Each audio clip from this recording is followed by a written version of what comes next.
we do this video, you'll be seeing the new Lowrider car of the year, the new contender, coming up against every other car that's out there. But right now, you're going to be seeing the videos as we're painting it.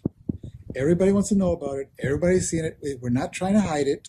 And hopefully, if all goes well, we should be finished this year, ready to be a good contender. So you're going to be inside the mind of the Candyman and all the colors that come with it. So catch you later, guys. God bless. The car's already been bodywork, mods, everything. So it's going to look pretty nice. But everybody's been asking, where's the car? Is it done yet? This and that, blah, blah, blah. Well, just so you can see, the car's getting painted even as we speak. So there you go. This is what you see, the car getting painted. We have our silver base on there. That's looking nice. So we're pretty much ready for our flake. And because we're gonna go with a nice flake, let me tell you about flakes. Here we have global flake, which, you know, you don't see very much of this purple flake anymore. You have old school flake. You have House of Color flake. You have big flake. You have really huge, ginormous flake. Then you have these special ones right here. Look at those. Those are stars. Those were custom made for this car. And then you have the flake we'll be using today, Mark Tyler's Sparkle Effects flake. That's the flake we'll be using on the new Lowrider car of the year.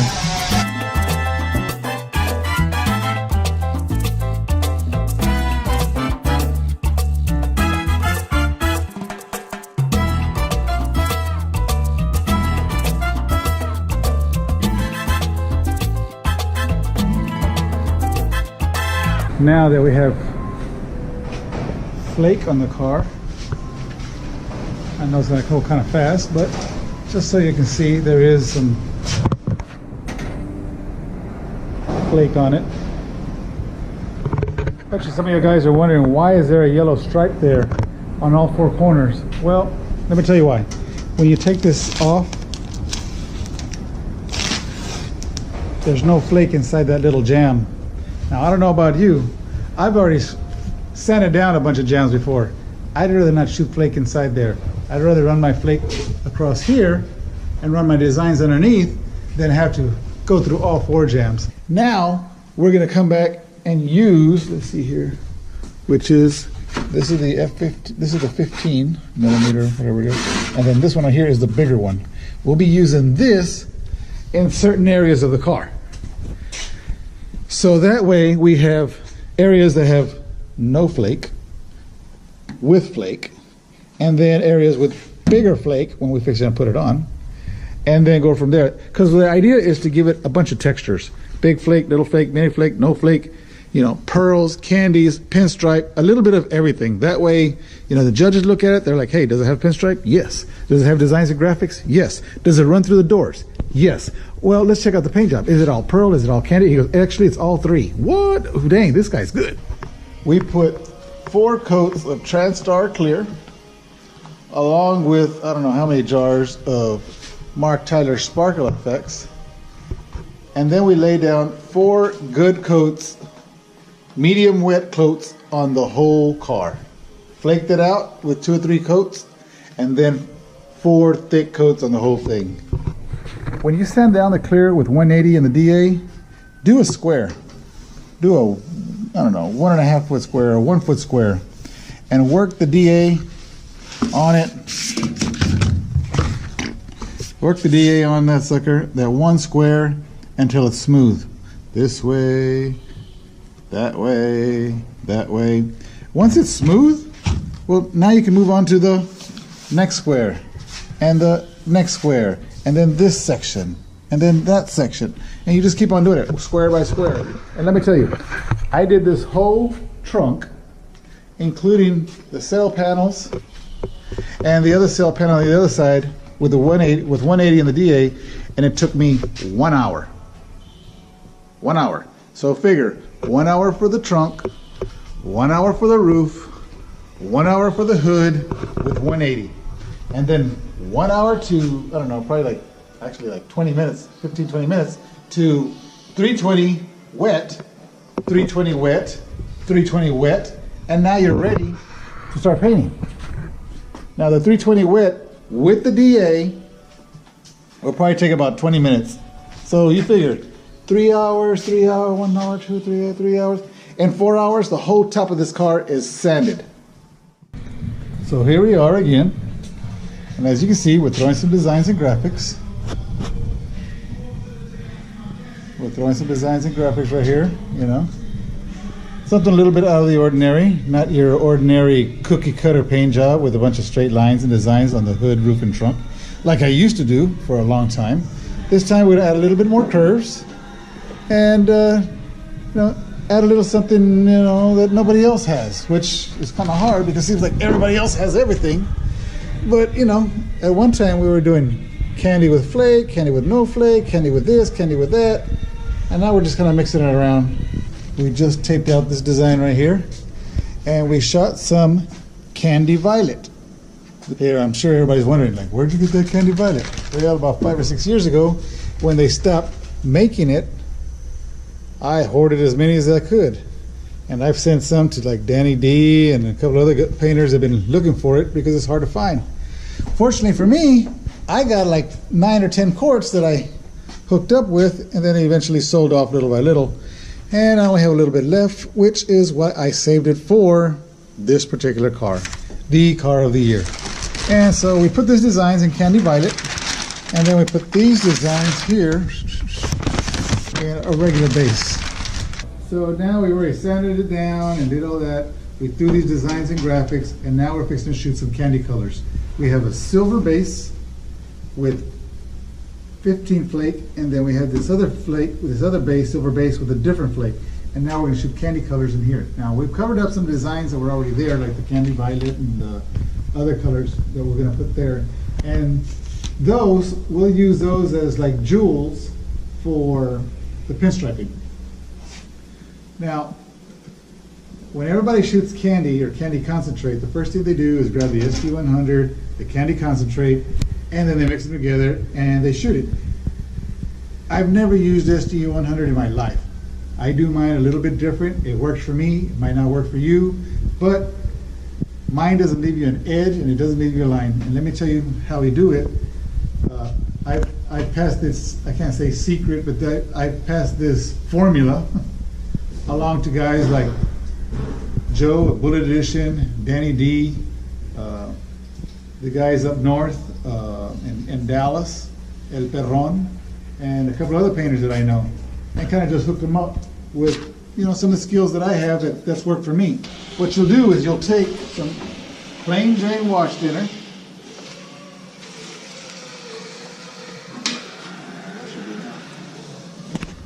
nothing fancy,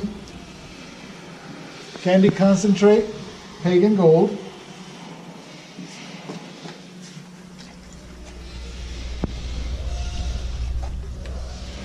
then I'll grab some clear.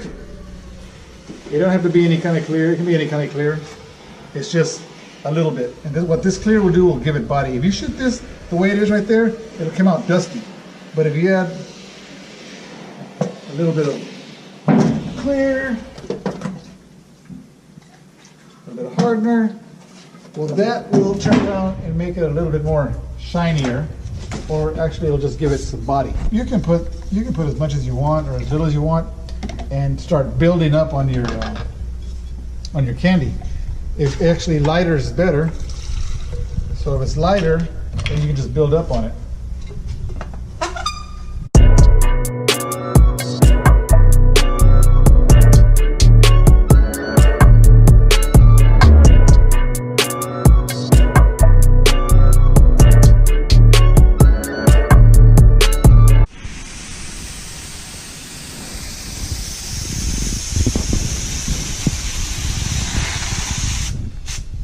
So we just finished shooting the yellow candy, and I mixed the orange candy the same way.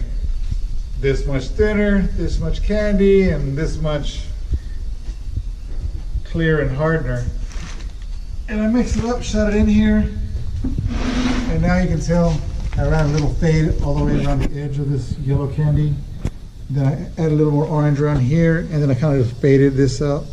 So now we're gonna have orange, violet, this fade. This right here will be that sunrise pearl. And then we have another orange with a fade. And then we'll do our pinstripe thing or whatever in there later. Call it whatever it is. It works for me, and it doesn't leave you an edge. There's no edge. I mean, it's so paper thin, the edge. We shot all these colors. We taped an outside line all the way around. We taped this one right here. And then we covered this one right here. So there's silver underneath this. And we'll probably shoot a violet there. In here, in this area, we'll be using some of those like pearls. So we'll be using like sunset pearl here, maybe tangelo pearl. And then underneath this one and under this one right here, these tapes that are taped up, we'll also use pearls and tangelos. It's section by section. I always start from the very center and then I work my way out. Literally, like work my way out. We added some more colors. You can see we added some yellow right in between there. And we added some orange. Now notice that I just shot orange on top of this red because it really don't matter because I'm gonna flake on top of this anyway. And under here, this is tape, is silver still. So what's really cool is that, I was telling Ray, I don't know if I said this earlier, but it's starting to look like a crest. So here we go again, coming around here. And we taped up everything. We shot it yellow, and then we shot in the very probably like right here. You can see that's like the sunset pearl, and then we added that tangerine to sunset pearl and made a different color, look like an orangey yellow. And then around the very edge right there is tangelo pearl, and then around the very edge of it is candy tangerine.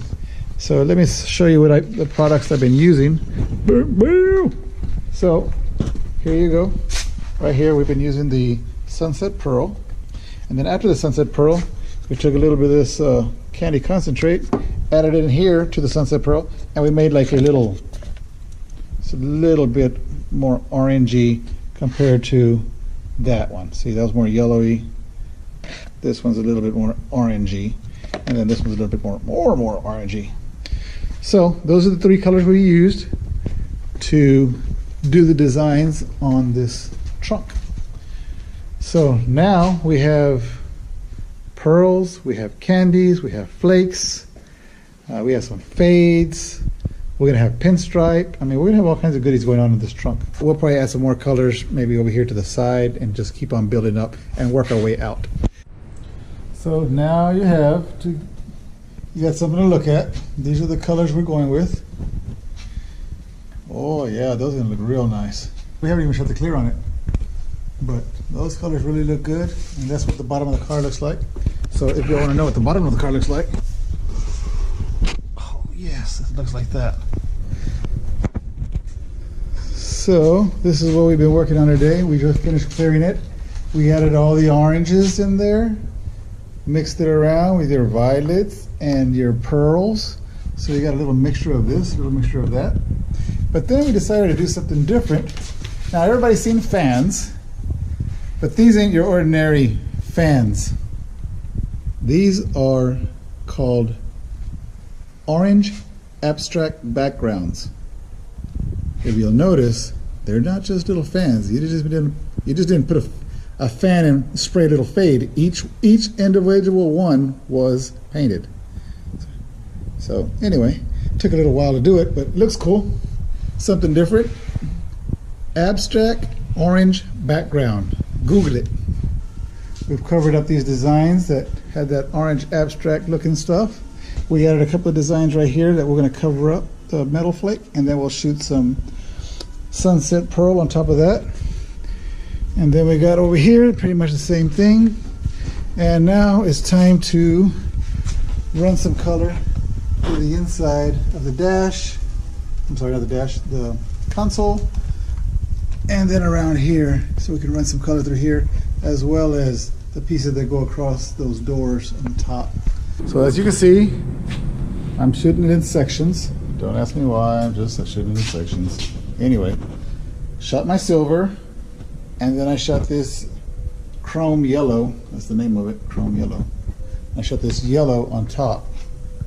Now remember, I didn't have the white for a white base because my chrome yellow is a little bit transparent. So I had to use a silver base. No big deal, just shoot a silver base, shoot your yellow base, and now we're fixing to come over here and start shooting some of this whoop whoop House of Color Sunrise Pearl. And I don't know if y'all remember or not, a few videos back, but I took this same pearl, I put some in here, and then I added some candy concentrate, tangerine, that I have inside there. And I seriously, all I did was go like this, bloop, and boom, it turned orangey-er than this. And then from there, we'll come back and use some of this Tangelo orange. So sunset pearl, orangey sunset pearl, and then some of that Tangelo right there. And then that's what we're going to shoot on this right now. So because this car is going to have a multitude of graphics all over it, I've been concentrating on just the trunk and the back panel back here. Next, after I shoot all these colors, then I'll move on to the roof, and then I'll incorporate some of the designs that are here and then blend them up in here, and then we'll go from there to the front of the roof and then to the hood. After that, then she's trying to catch up with all the designs under the hood, under the trunk, and everywhere else. And as you can see, we added some orange over here, so it's not so yellow.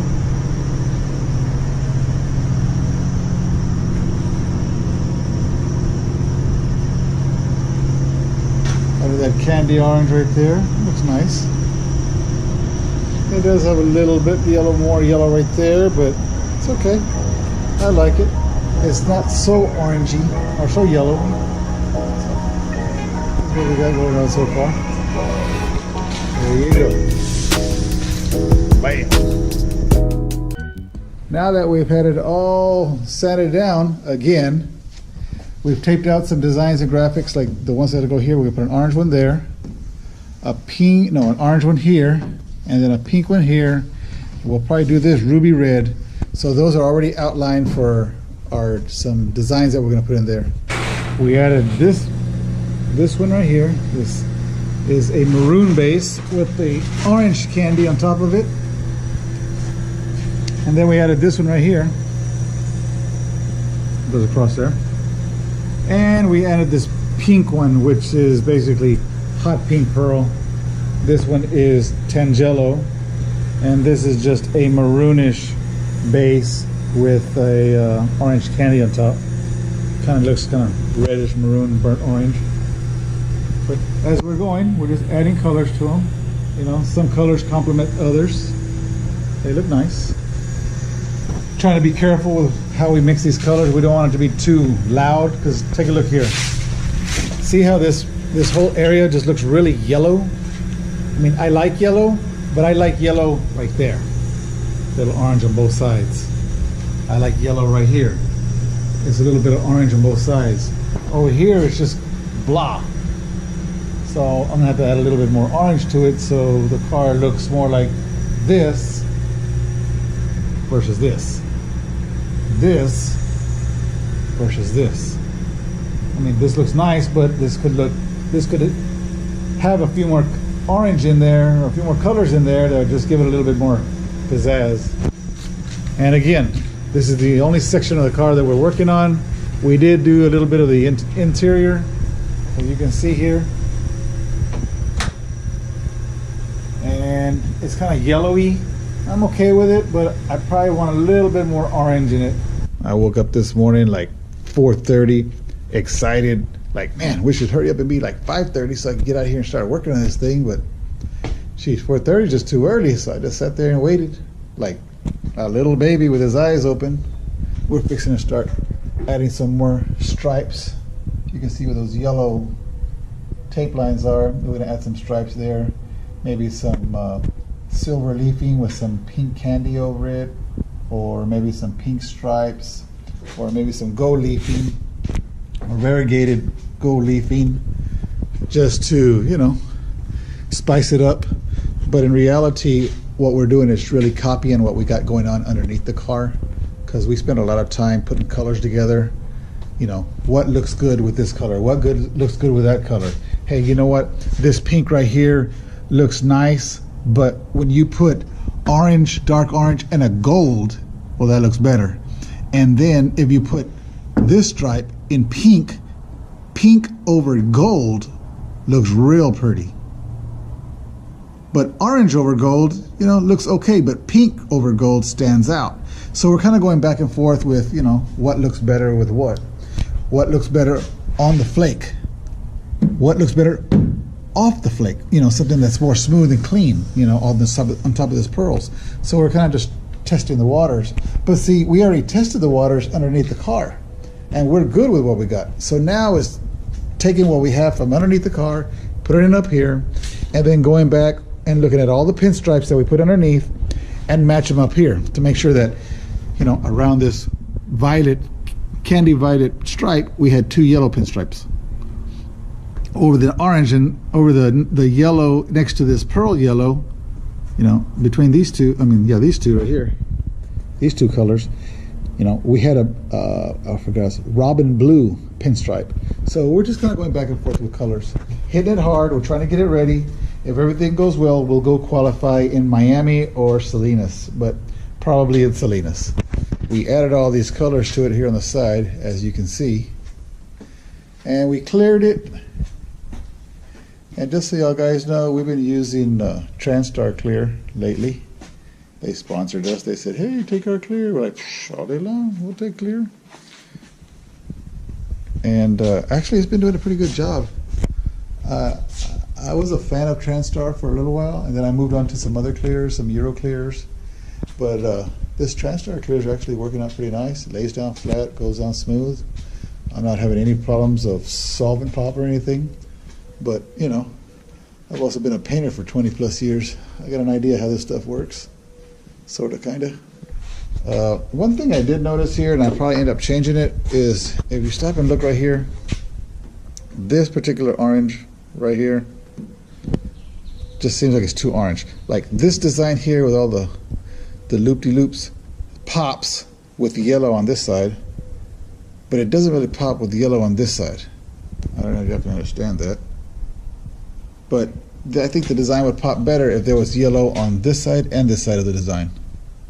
So what I'm going to do is I'm going to end up shooting some yellow right in here, in between this orange metal flake design and this yellow design. So I'm going to add some yellow right here across there, so it'll just kind of pop a little bit more. It's kind of one of those, you shoot it, you're like, oh, I don't like it. Shoot it again, fix it. Some guys will just leave it there, like, oh, it's not my car. Yeah, well, we don't play like that. So this one we painted maroon and we covered it. This one we just covered it, so we have a silver base underneath. The rest of this right here will shoot candy. This, what's in orange, will be base colors like the like those pearls right there.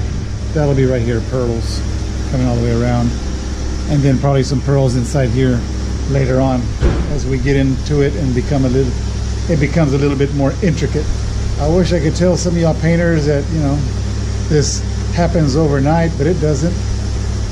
It's a skill, it's a craft, it's a God-given talent. You know, you can practice and practice, and if you got an art skill, well, praise God, you got an art skill. And there are those who do not have an art skill. Take, for instance, I cannot do a cartwheel. That's not my talent. It's my granddaughter's talent, but not mine. So anyway, let me just stick to my talent and what I got going. We just finished changing that color, which was orange, change it back to yellow. Now I think kind of pops a little bit better, kind of blends a little nicer. Makes this whole design right here just pop a little bit more. So then we came back and added these designs on top. And because we know what's there, we basically took what was there, added it over here with a different kind of design, but the same concept. So that's why this is going to start going a little bit faster, only because we're only copying what's here and just changing it up or tweaking it up a little bit. We're at day 10 and this car's really been kicking my behind, but it's really been a blessing, that's for sure. You know, they were asking me, will the car be ready? Will the car be ready? I'm like, sheesh, I don't know if it'll be ready. If it's ready, praise God. If it ain't ready, praise God. And they're like, well, do you think it can beat the 57? You know, the Lowrider car of the year? I'm like, I don't know if it can beat it or not. But I'll tell you this, originally when we bought the car, or when we started the car, we weren't trying to beat the 57. We were trying to beat the 58. The 57 just jumped in front of the crosshairs, and that's just an obstacle we're going to have to cross over, but we'll cross that mountain when we get to it. But that won't be up to us. Originally, we built this car to beat Chris Rourke's 58. That was the game plan from the very beginning, because he was the one being car of the year, you know, 3 times in a row, 3 times, and that was the car to beat. So with that being said, you know, we're going to try to go out there and just kick some behind and do the best we can. You know, we'll be going up against some of the best cars in the country. That's the truth. These are going to be the best cars in the country. It'll be the 57. It'll be the RM series that I originally built, and it was Lowrider Car of the Year at one time. And then whatever else that, you know, gets in our way. The cool thing about it is, you know, if we win, praise God. If we don't win, praise God. We're still winners. That's all that matters to us. And this car is going to go out there, make a statement, you know, and it may be because we're going to have scriptures on the car, it may actually be the only Bible you ever read. That's the truth. This is what we did yesterday. We shot the yellow on the orange, and then this morning we are shooting the candy violet. And this will give basically the whole roof, or half the roof, something to work with, because our main colors are going to be the orange, yellow, and violet. Orange, yellow, and violet. We're there already, so now it's probably time to put some pearls. So with that being said, we're going to clean up all these little manchitas. I don't know if you can see them or not. See those little manchas, little overspray? We'll just wipe that with thinner, get all the little overspray off, get all that overspray off, wipe it with a rag and thinner, and then we'll start adding more colors to this roof. If this was one of those cookie cutter paint jobs, I would have been done a long time ago. I remember when we went to Germany, we literally based and flaked the car one day, sanded it down the next day, shot designs on the trunk. The third day, shot designs on the roof and the hood. The fourth day, cleared it and called it a day. And painted the whole car in literally 4 days. This one's taking a little bit longer. Every single color is just one at a time. Very intricate. Very, very intricate. And I'm sure y'all guys are gonna like these designs right here. These are some, they're not really swooshes, they're not fans, they're kind of like abstract designs. And if you're an artist and you start Googling abstract designs, you're gonna start finding a lot of stuff that you like. A lot of stuff that as a painter you can use. And me, you know, I've always been an artist at heart. I've always enjoyed, you know, painting, drawing. You know, I was a body man before I was a painter, so I have the skills to do body work, but you know, I enjoy this. So here we are at the end of day 10, and this is what we've done so far. We added this candy hot pink there in the middle. We covered up our candy violets, and then added the candy tangerine and pagan gold on all these areas that are flaked out. And then we did sunset pearl, and then some orange pearl, as well as Tangelo pearl over here. Tangelo pearl. And this is what we did today. I think I'm going to end up adding a little bit more orange right around there, just too yellow. And then this little square right here, I put it there so that it would kind of mix in with this one that's going on right here. So I'll take some of these and put them up there so they're all matchy. Ever have this problem right here? Whoa. Yeah. It wrinkled up on me. Don't ask me why. I don't know why. I can't figure it out. It happens every once in a while to the best of us. And it happened right there, and right there, which really sucks. Now, I already tried to fix it once. So now my next thing is to just leave it alone, bury it in clear. Tomorrow, shave it, and then fill it in with putty coat, and just start fresh and do the repair. As you can see here, we added this design here on the sail panel. We are now bringing in all our colors on the inside of the trunk jamb. We just finished shooting that violet and that orange and that yellow, and now we'll be shooting some other colors. And this is the other side without the paper. There's Johnny Bear. What's up, Johnny? Whoop, whoop. And these are the designs and graphics that were being put on this thing right here. I probably can't see them very well, but these are it. I just finished learning all these designs here. Johnny's taping them up. We're gonna shoot some violet in there as the main color. And oh, forgot to show you, like this car right here. We took this one to Laredo. Came in a respectable second place. We'll take it. But this is my boy E. Eloterio, or Juvie, like some of y'all might know him on Facebook. So we're back, still on day 11, and it's been about 8 minutes since the last time. But we taped this up, and now we're fixing we shot some candy violet, and my #1 ace painter right here is taking off all the oh, save the paper so we can use it on the next design. Yeah, I know. People say, oh, you're just being cheapskate. No, we're saving money. I know. We're going to use this paper again for the next design. Créamelo. This is going to be really intricate because it's going to be one with base, flake, base, flake, base, flake, base, flake. It's going to be back and forth. And it's kind of like, I don't know, kind of like the way Joe Angel does his designs, but a little bit more pizzazz. And Joe Angel does really nice work. But this time we decided to add a little bit more color underneath the bases, or underneath the pearls. I'll give you an idea of what we're talking about. Orange, flake, base on both sides. It just looks, it just pops. I mean, it just pops. It looks nice. So we're going to try to bring some of this all around the car so it just looks really, really nice and gives it that real pretty, intricate look. All right, still here on day 11. We shot the candy violet there, as y'all can see. Nice, pretty candy violet. It looks kind of dark, but it's real pinkish. And now we're going to shoot inside here, and then we'll probably shoot inside here. And these will be flake.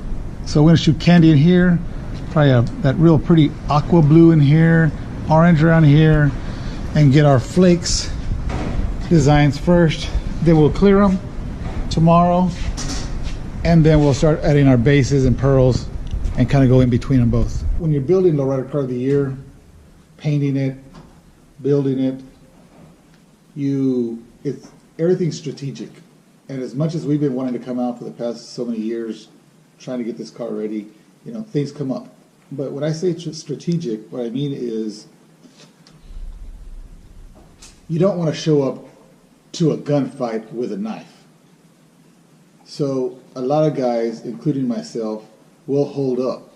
We won't put on those certain wheels so we can save those for Vegas. We won't put in the certain motor so we can save it for Vegas. We won't put in those bumpers or those custom made pieces. We'll save those for Vegas. We won't put on the full show display. We'll just throw a piece of carpet.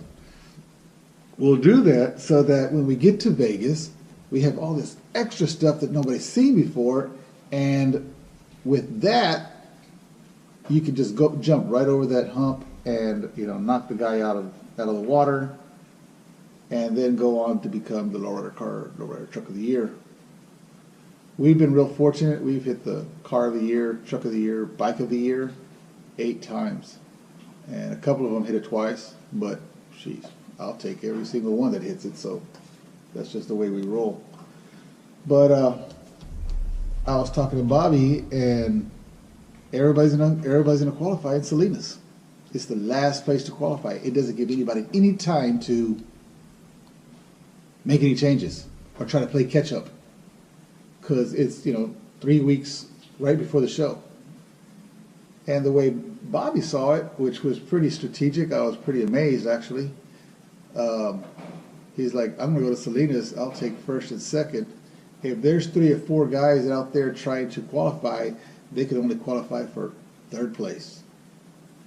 And he's basically gonna go out there and wipe out 2/3 of the competition by taking up 2 spots there in Salinas. That's smart. Now he's not having to face 3 guys over there plus anybody that qualified somewhere else. He's only going to have to qualify with 1 guy from over there. And again, when I say building car of the year, it isn't just the building, it's strategic. It's extremely strategic. We did that, you know, a few times. Show in and just sneak in and grab a 3rd place sweepstakes and sneak right out. And chances are, if God's willing, everything goes well, we will just sneak right in, not even with a display, and just sneak right out, grab our 3rd place trophy, and walk away. And then come back and swap out everything we want to swap out, and just get ready for Vegas, put our gloves on, and boom, boom, boom, let's do this. Ding, ding, ding! And the new world champion is on! But regardless of who wins, we're already champions. Bobby's the champion, and anybody else that's even at this caliber, like Raymond Canales said, you know, you're already a champion. So, you know, win or lose, and as much as we'd like to win, we're good. You know, this cars that have scriptures all over it, if anything, it may be the only Bible you ever read. And with that being said, I just want to praise God and thank God for everything He's done for us, and wish everybody luck. I'll give you some more pics on what's going on here. Now, this thing is just wild. It's pretty wild. And then yesterday, my nephew came in and ran some colors inside there. So we got all these colors coming in now. And sheesh, what else? I think that's pretty much it. We're gonna add some more colors to this, God willing, and get this puppy going. I'm not too happy with this because it kind of looks kind of boring, kind of cookie cutter. Maybe if I put some leafing and some nice pinstriping on there to make it pop a little bit, maybe we can do something like that. But I don't know, we'll see. So anyhow, here in a little bit, we'll show you some more colors that we're going to be adding to it, and we'll go from there. Catch you later. God bless. So we're still at day 12, and we just finished shooting that color in there, some orange with a little yellow in the middle, so it'll match what's going down the console here, the floating console, or the waterfalls console. And so we added this orange and yellow, and then we added this one, and as you can see, there's a big old drip that fell out of the gun right there. Can't fix that right now. But what we'll come back and do, because custom painters don't make mistakes, custom painters make more graphics. So they'll take this and I'll add a design right across here to cross over it and cover it up. And we added this real pretty blue, this kind of reddish and orange. I'm trying to stay away from red. I mean, I'm using a little bit only around the edge. This is the only red I'm going to put here in the front. And in the back, I hardly used any of it. I'm using more oranges than anything else, maybe some burnt oranges, but I'm trying to stay away from red. I don't want the car to look like El Rey. Don't get me wrong, he has a beautiful paint job, and I've learned a lot of things from that car, but I don't want it to look like that car. Gotta be different. Gotta be, you know, different. That's all I can say. Be different. But as you can see, if you look real good, see all that ugliness in that violet? Well, my nephew, because you know it's never my fault, I just blame it on the help. My nephew taped up on it while it was still wet, and then when I took it off this morning, I'm like, what the heck? You know how much that candy violet costs? You know that there's no more of that? You can't even make it? Actually, I can. I actually have the formula. But that's not the point. The point is it takes a little while to make it. So now we have to redo this whole stripe again because, you know, my nephew didn't wait. But anyway, it is what it is. We take the good with the bad. It's all good, thank you, Lord. Okay, that's my leg because I'm just kicking back waiting for this thing to dry. And we just finished shooting the clear on this. All these colors are on here. I'm gonna have some base colors in here, some base colors in here, another base color right here, and some over here on this side, some here in the middle. I might have some more candy designs here in the middle. I'm not sure yet, but I'm kind of just building up my clear and building up some, I don't know how you call it, but trying to get rid of all my little steps.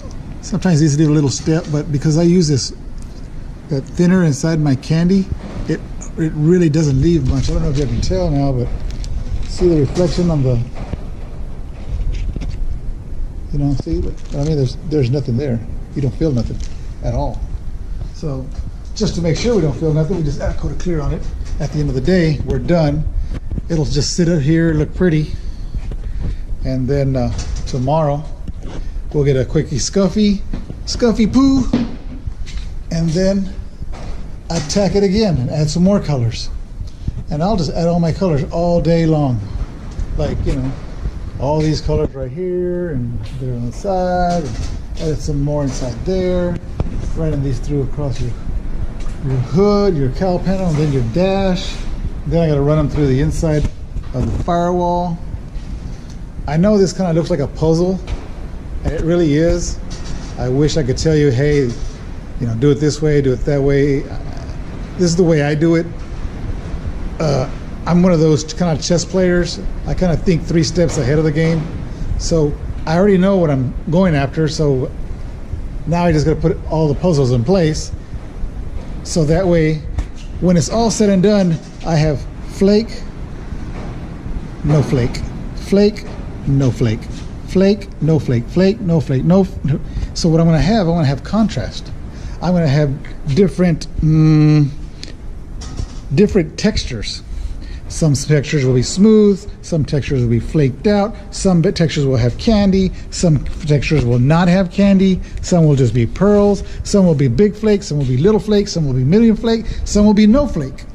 But either way, at the end of the day, it's going to look real pretty. All is good. God, that's such a pretty color. Violet is my favorite color, so if anybody asks what color is your favorite color, that color right there. That pinkish, bluey, purpley red color, that's my favorite color. And for all those who are wondering about this violet right here that got all jacked up, it was that guy right there. And we're here on day 13. Day 12 was a long day. We got a lot of stuff done. But on day 13, we decided to do some more, like we are. And we were thinking about putting this little cross here in the very center. Since this car is going to be dedicated to our Lord Jesus Christ because we love him, whoop, whoop, we thought about putting a little cross there, but we didn't want to get too religious, you know, so maybe we will, maybe we won't, maybe we'll do it in pinstripes, I'm not sure. But as you can see over here, we taped up all the designs that were here, and we're going to add some more pearls inside there, and then we'll bring it across this way, all into that little corner, and then we'll stop it right around here, and then we'll cover all this right here. Then we did the same thing over here in the front. As you can see, all our designs that were here, now they're all covered, every single one. And my nephew right there, that handsome guy right there, he's helping me tape these up. He's gonna be real famous one day. And he's helping me tape all these designs up so we can start shooting our pearls, our tangelos, our oranges, our sunrise pearls, all these different colors to give these designs and graphics some contrast. So as we go along that, I started adding some of these right here, so that way the pearl comes across this way and across this way, kind of like what we did right over here. It kind of just goes across. And it's real simple. All you do is just cut across. So we cut across and added those designs to it. And that's where we are here on day 13. And we're just going at it. Go, go, go, go, go. The owner's like, hey, let's do this. Go, go, go, go. Don't stop. But we are on it 100%. Thank you, Lord. Today's a good day. This Easter just passed, this past weekend. And it was a really good Easter. I don't know if anybody knows what Easter means, but Easter was the time when Jesus arose from the dead after 3 days. And I don't know, it's pretty cool. I like it. It's actually 12 o'clock, and this is what we've done. We've been pretty much taping up all these designs here, taping them off so we can shoot some color in here, here, here, and in here, inside there. But, you know, like I said before, it's a lot of taping and papering. So that's what we're going to be painting all inside there, and everything you see in green, paper, and orange, that's what we're covering up. Those are all the designs that are in flake or whatever the designs there is. We will be shooting a yellow first and then a pearl, the sunset pearl, and then after the sunset pearl, as you can see on this area right here, we shot it yellow and then we shot the sunset pearl and then we blew an orange across that, and then we threw a tangelo pearl on top of that. And I don't know if you can actually tell, but maybe over here it's a little bit darker. But it's a little bit darker only because we shot a little bit of candy on top of that orange. So over here it doesn't have candy, it's kind of just pearls and orangey pearls. Over here is orangey pearls with a little bit of candy on top of it. Kind of makes it a little darker. There's so many things that we're doing to it. It's going to be hard to keep your eye on just certain areas. So, all right guys, catch y'all later. God bless. Woo. And here we are on day 14. This is all cleared. It is exactly 4:42 in the morning. Not even 5 o'clock. Jeez, I don't even hear the roosters no more. It's too early for them. But I was thinking about this car because my head's going 100 miles an hour. When you're building a car like this, I mean, there's only certain things that go through your head, and you're just like, boom, the car. Oh, I need to do this. Oh, I need to do that. I mean, I'm pulling every rabbit out of the hat here, trying to do my very, very best. I'm not going to say this is the last car I do, but this will probably be one of the biggest ones that we do, bigger ones that we do. And I'm really trying to do everything I can to make this car win. Like I said, it's pretty neat when you wake up in the morning on day 14 and you wake up in the morning and you want to come to work. You can't wait. You're just like, I can't wait to get up and start working, start painting the car, start doing this, doing that. It's just amazing. If you really love your job, you'll never have to work the rest of your life. I love what I do. I enjoy it. We are going to start adding some more colors to what we've got going here. These are the colors that we've added so far. We've added actually this orange and gold. But if you stop and look at it really well, I painted it yellow first. I mean, like literally bright yellow. And then I shot a sunset pearl on it. And then I blended a sunset pearl with some orange concentrate, so that gives me the center color.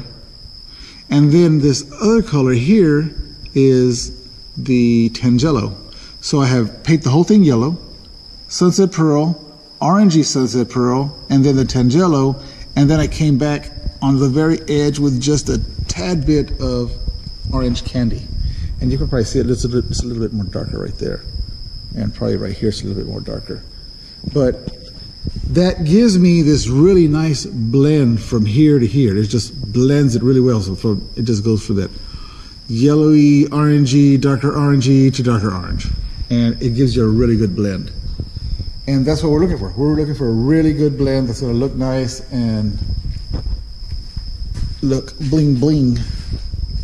So now today I'm going to take this stripe that's going across here and then run it across the top. This little particular area right here is going to be this stuff right here. The swooshes, I guess if that's what you want to call them. The swooshes, we're going to run the swooshes up and across here. So everything kind of just matches. So these little swooshy things will go zoom and then across there and up there. And I'll probably put some inside here too, just for giggles and grins. I'm telling you, these designs and graphics that I'm putting on this car are going to be so unique that when you see them, you're like, what the heck? Who in their right mind would do something like that? That'd be me. You are looking inside the mind of the CANDYMAN. When you start looking at craziness like this, you are actually looking at the inside of the mind of the CANDYMAN. They're like, man, CANDYMAN, you got all those colors in your head? Bro, I got so many colors in my head, it blows me away.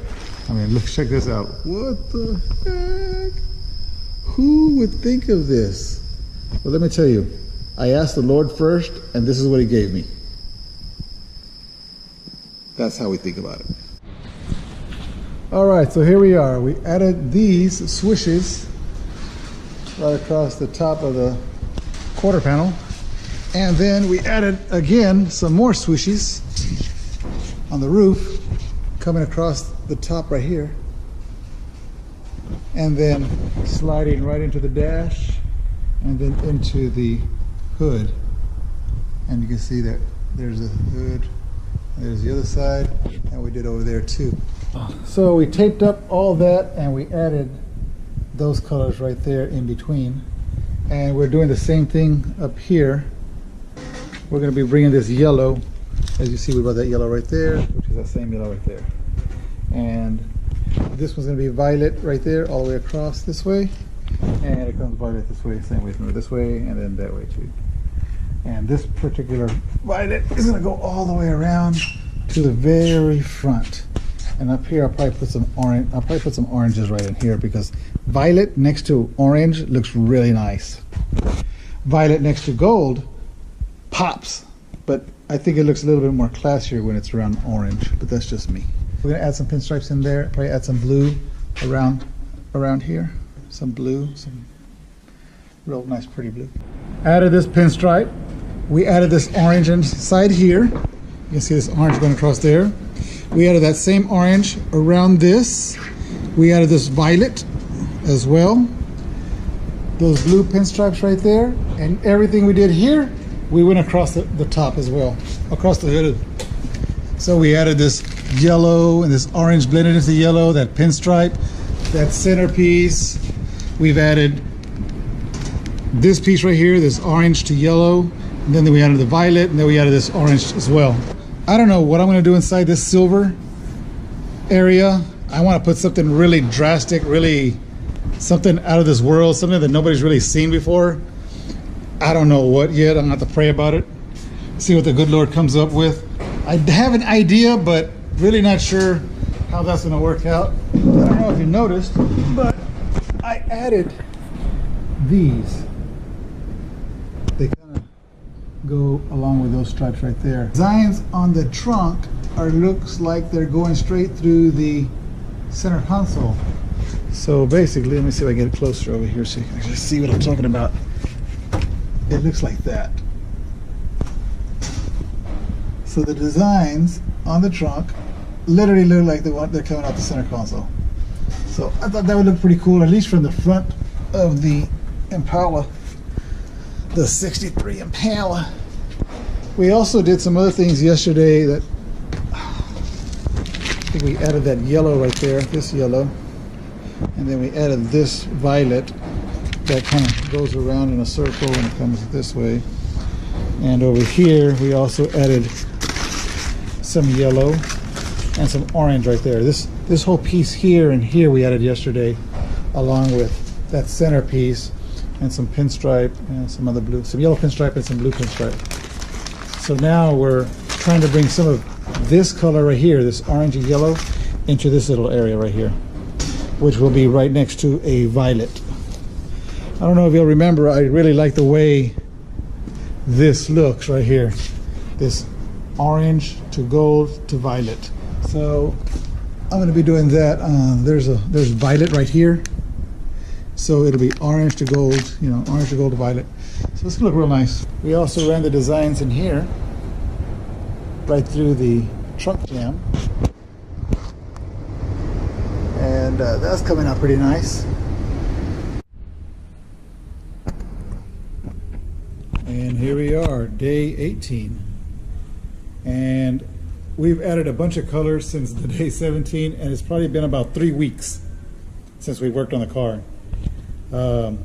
Pablo, the pinstriper, came in and added some gold leafing, as you can see there. And then he added this variegated gold leafing, and then that little skinny one right there.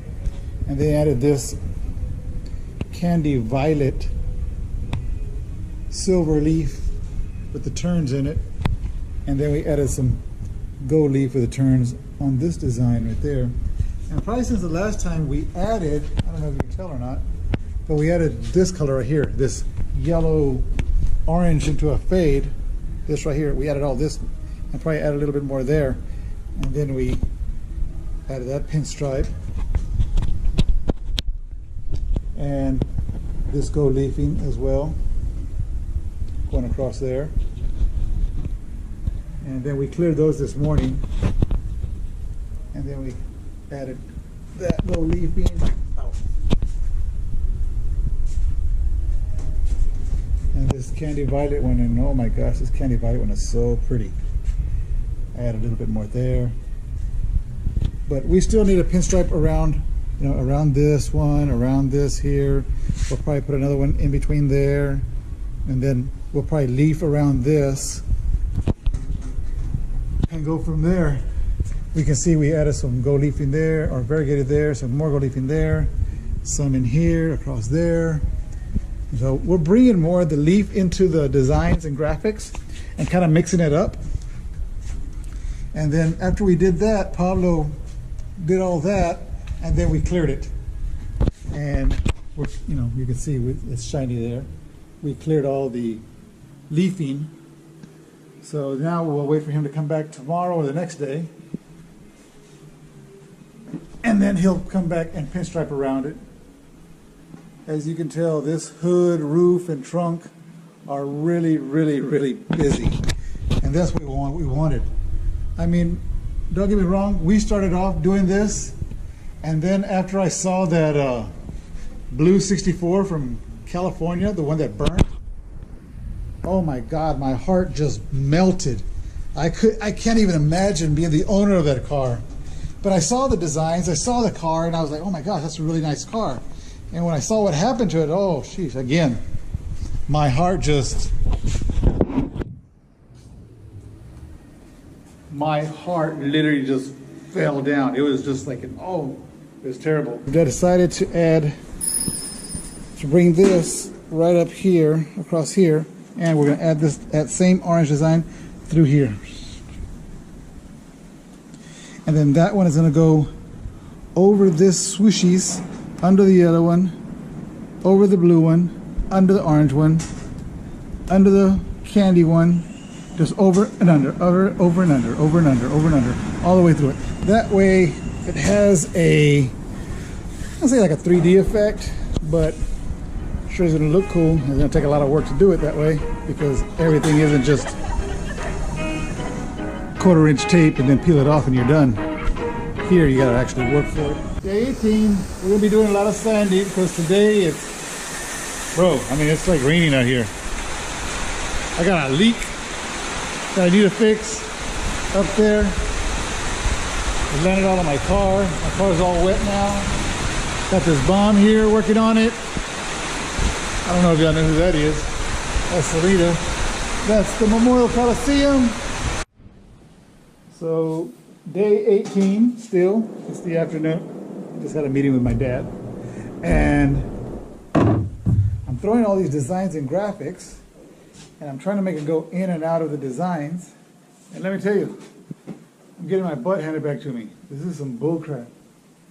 It's really makes you think, because you want your design to go under particular other designs, and you want the shape to show, and you want it to be visible, but at the same time you want it to go in and out, in and out, in and out of the design, in and out of the design, in and out of the design, and not take away from, you know, nice points, which you have in some areas, but still just kind of go through everything so it looks really intricate. And I know I've used that word a couple of times, but let me tell you, this is really intricate. So let me give you an idea of what's going on here. So, as you can see here, this design is going to go over here. It's going to go under this one. It's going to go under that one and then pop out here. But then it's going to come this way, under this one, over, under, over, and then under the blue one, over the orange and the red, under the dark red,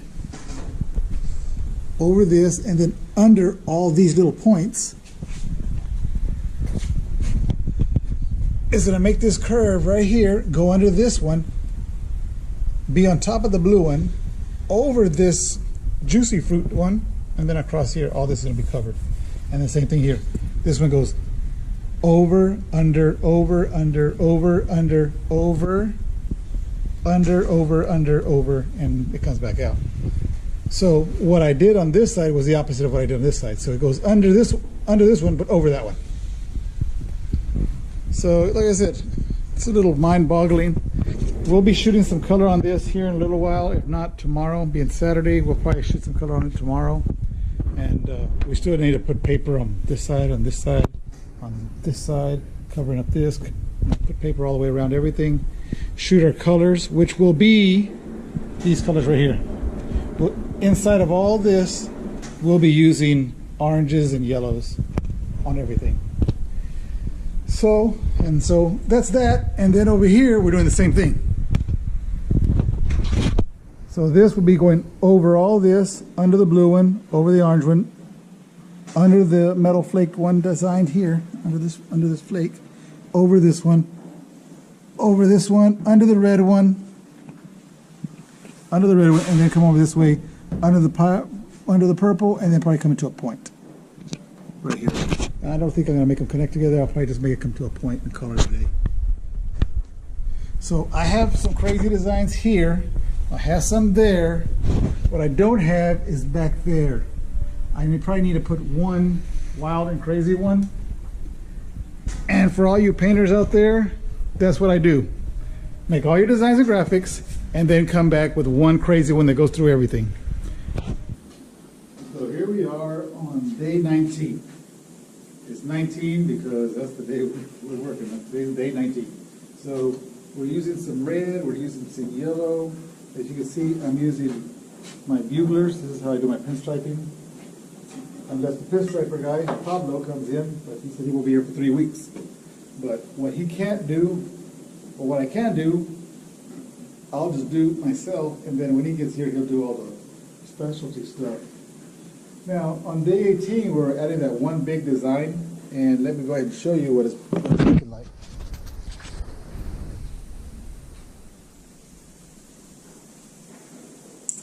I really thought it would pop a little bit more, but I got it going in and out, in and out, underneath, over, underneath, over, underneath, over, underneath, over, and the same thing over here. This one goes over, under, over, under, over, under, blah, blah, blah. So then after we did that, we added some of this dark blue pinstriping, this yellow pinstriping, this purpley pinstriping, and this blue, baby blue pinstriping. I call that robin blue, kind of like those robin eggs. So this is what we've been doing. We've been working on this really hard, hitting it hard. running the designs through the dash. There's so much involved when you're running these kind of designs. I mean, like, check it out. So nothing in here has been done. We're just doing the outside, and we're on day 19. But because there's so many colors and it's so intricate, all those colors across there have to run down that firewall or this way and come around this way somehow, because they gotta, you know, they gotta flow. They gotta look like they belong there. So this is this is where we're at on day 19, and we're still getting it, still going at it. And here's what the trunk is looking like. We added this pinstripe around this one, so it matched the ones that we're using in the front. Same color pinstripe around this particular color with that pinstripe. Over here you can see that we added this red one here, so we'll be adding a red one across this one here as well. It's true. The yellow one around the purple. See the yellow one? The yellow one around the purple. The blue one around the oranges and yellows. I haven't added any blue back here, but I will. Alright, so we're at day 20. And it seems like I can't get caught up for some reason. So many different colors and all this stuff. So on day 19 we added some colors, and then at the end of the day we cleared everything. We cleared the hood, the roof, all the pinstriping, we cleared it all. So then after we cleared it, I put like 3 thick coats, and then I came back and sanded it with 180 and knocked it down. But in the process, oops, I burned through there, I burned through there, I burned through there, I burned through here, I burned through here, I burned through there, I burned through here, I burned through there, there. It happens. And because this particular design right here, this one was really thick, because we had to use a yellow base and then shoot your sunset pearl, and then you had to shoot your sunset pearl with a little tangerine in it, and then we had to shoot our tangelo, and then we shot our orange candy, all on this. So it got pretty thick, and we had to shoot a bunch of clear on top of it. But in the process, when I sanded it down this morning, I burned through some areas. As you can see, I just burned through some areas. It is what it is. I mean, what are you going to do? All you got to do is repair them and add more clear. So we've already added more clear. We've knocked it all down. You can still have a little edge right here, but when we re-clear it again, that'll probably get rid of that. So basically what we're doing is just building up our clear so it's nice and thick, and it gives us some room to, you know, sand it down and block it and everything else. But we really need to knock these down right here because they're pretty thick, this one and this one right here. But all these little repairs here, they're not really hard to do. They'll take about 3 to 5 minutes on each one. No big deal. We're still here on day 20, and we've added this color in here. We've added these pinstripes, that purple pinstripe, this red pinstripe. We've added some of these yellow pinstripes, along with some repairs that we had to do here and there.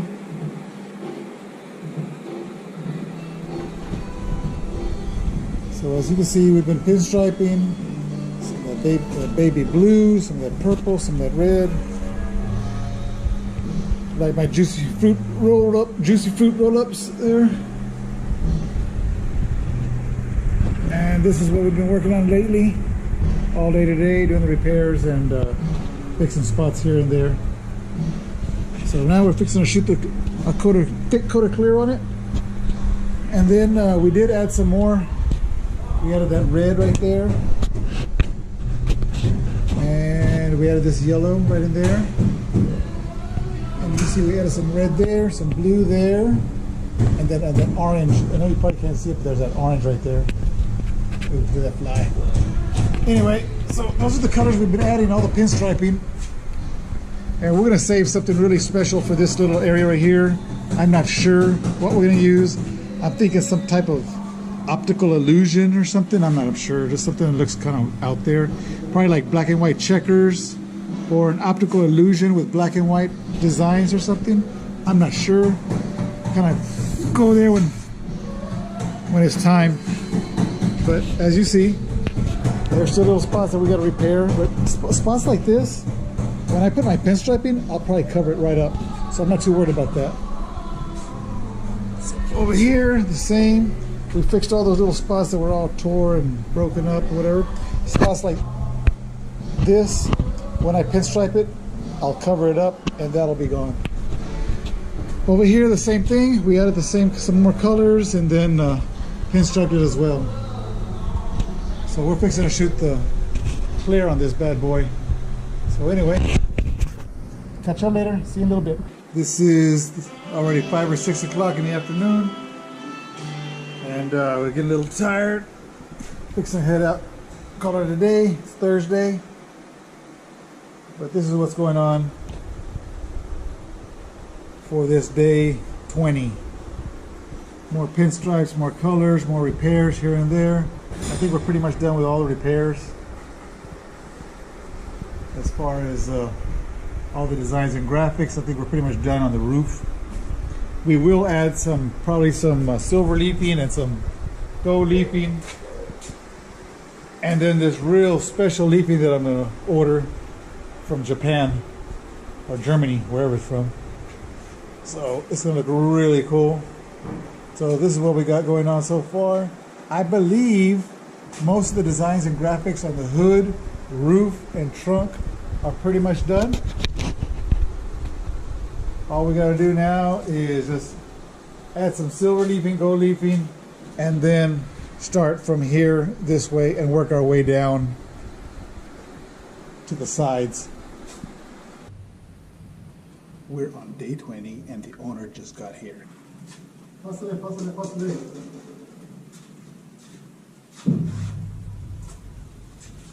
Oh, dang, wow, bro, look at there. Wow. Dude, that looks good, Fabian. Dude, you know what? It looks, dude, the purple is amazing. That's pretty, right? Yes. Come take a look at the hood. The blue, too, man. You hit the spot. You know what? I wish you would have put more blue back here. I thought about it. Yeah? It's possible, but I don't know if we will or not. Okay. Jump up there. So that way you got a bird's eye view of what's going on over here.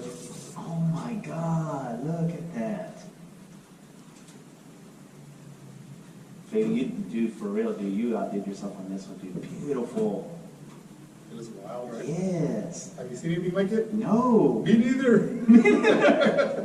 I'm like, Lord, I really need help with this Hey, one. man, bro, you outdid yourself, brother. Nice. Golly, dude, beautiful. That blue and purple. See, the purple in the picture looked a little darker. But I was like, you know what? It's going to be all right. Dude, it pops out. Well, the pink even pops even more. Uh-huh. There's pink that I haven't used yet. So you're gonna use some pink on this? Oh, yeah. Good. Just some stripes of pink. Good. You still got the gold leafing, the silver leafing. That's right. Pink. That's right. And then the crazy one that we're getting from Japan or Dude, Germany. I love this too. It's pretty color, right? Yes. All right. This is the main one right here. Oh, busy, that's what I love. Dude, you gave me what I want, man. Busy.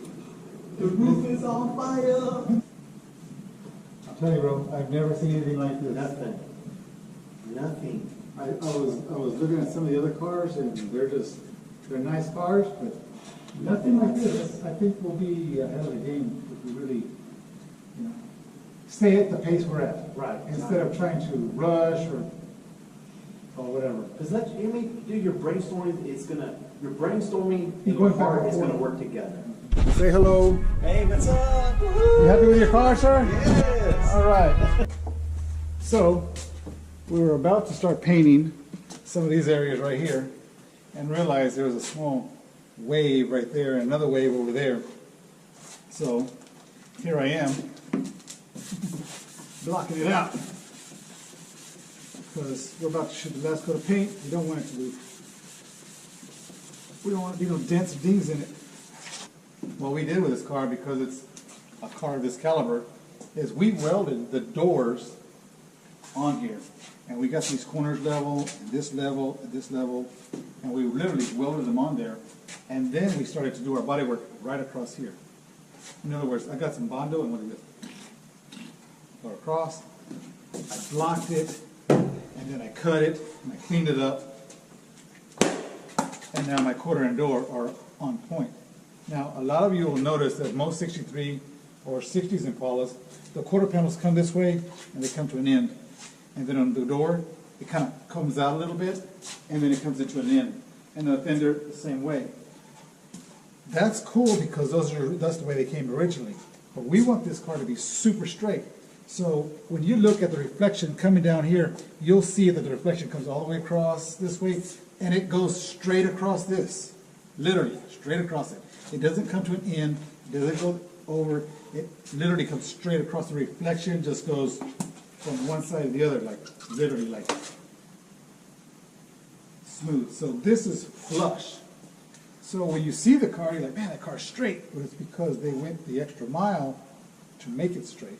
Because I'm telling you, they don't come like this originally.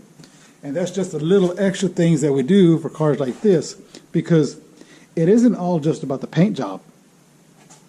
Jeez, there's a bunch of guys that paint it, but it's the guy that makes sure this is done here and that's done there, and that these doors, you know, open up nice and easy, and that they close nice and easy, and that you have good gaps. Everything counts. So when you're building this car of this caliber, everything counts, and that's just the paint job. I know a bunch of painters, but everything counts. And we're just about to start painting this car, and I noticed there was a wave, so I'm taking down the wave, taking down the dings, taking down the dents. We want to make sure that when we're done here, this car is on point. Day 21, having to fix a couple of dents here and there. Maybe something fell across it, or maybe somebody was leaning on it. We don't know. But either way, we're fixing them now before we start actually throwing the paint on. So I believe today would be day 21, but we have taken probably about 2 weeks, maybe 3 weeks off, catching up on some other stuff. And while we've been doing that, the pinstriper guy came in and pinstriped some areas and did some gold leafing. As you can see, he did some gold leafing here. He did this gold leafing actually in silver, and then we shot some candy violet over it, and then we added the purple pinstripe around it. He probably spent about 3 or 4 days doing some pinstriping on all this. Never mind the yellow part.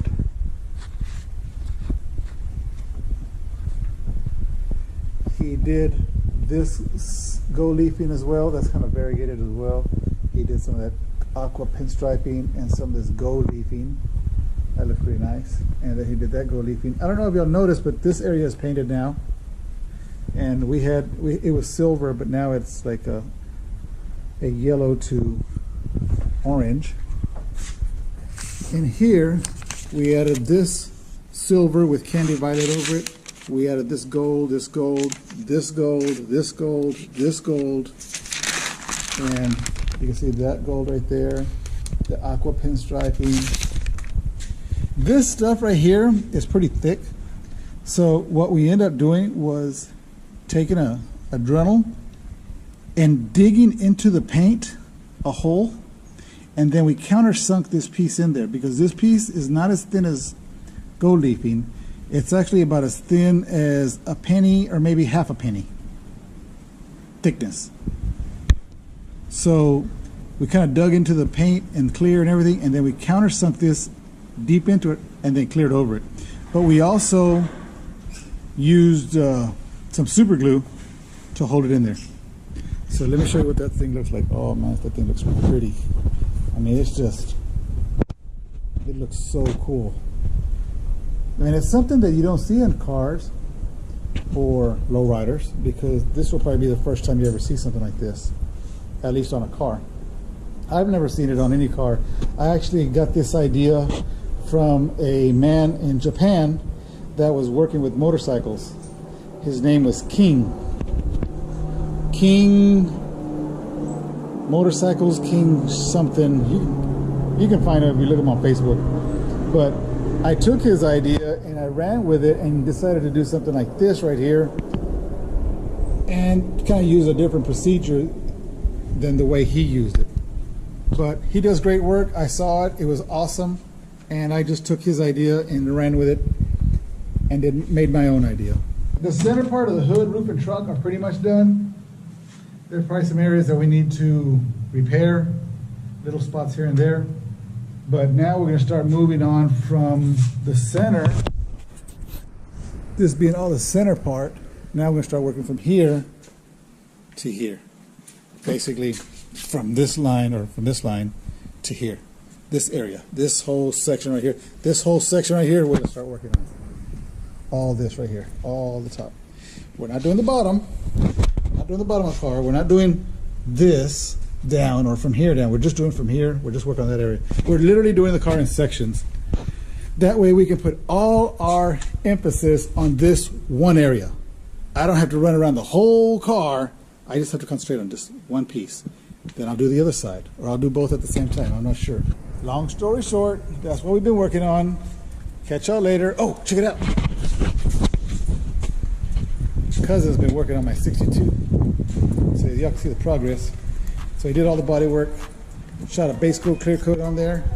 That's why it's kind of shiny. Nothing fancy.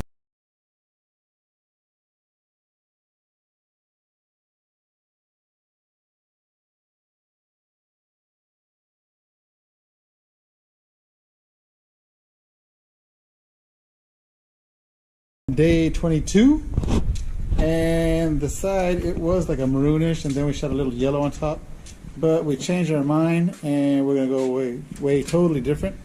So as you can see, we painted it silver.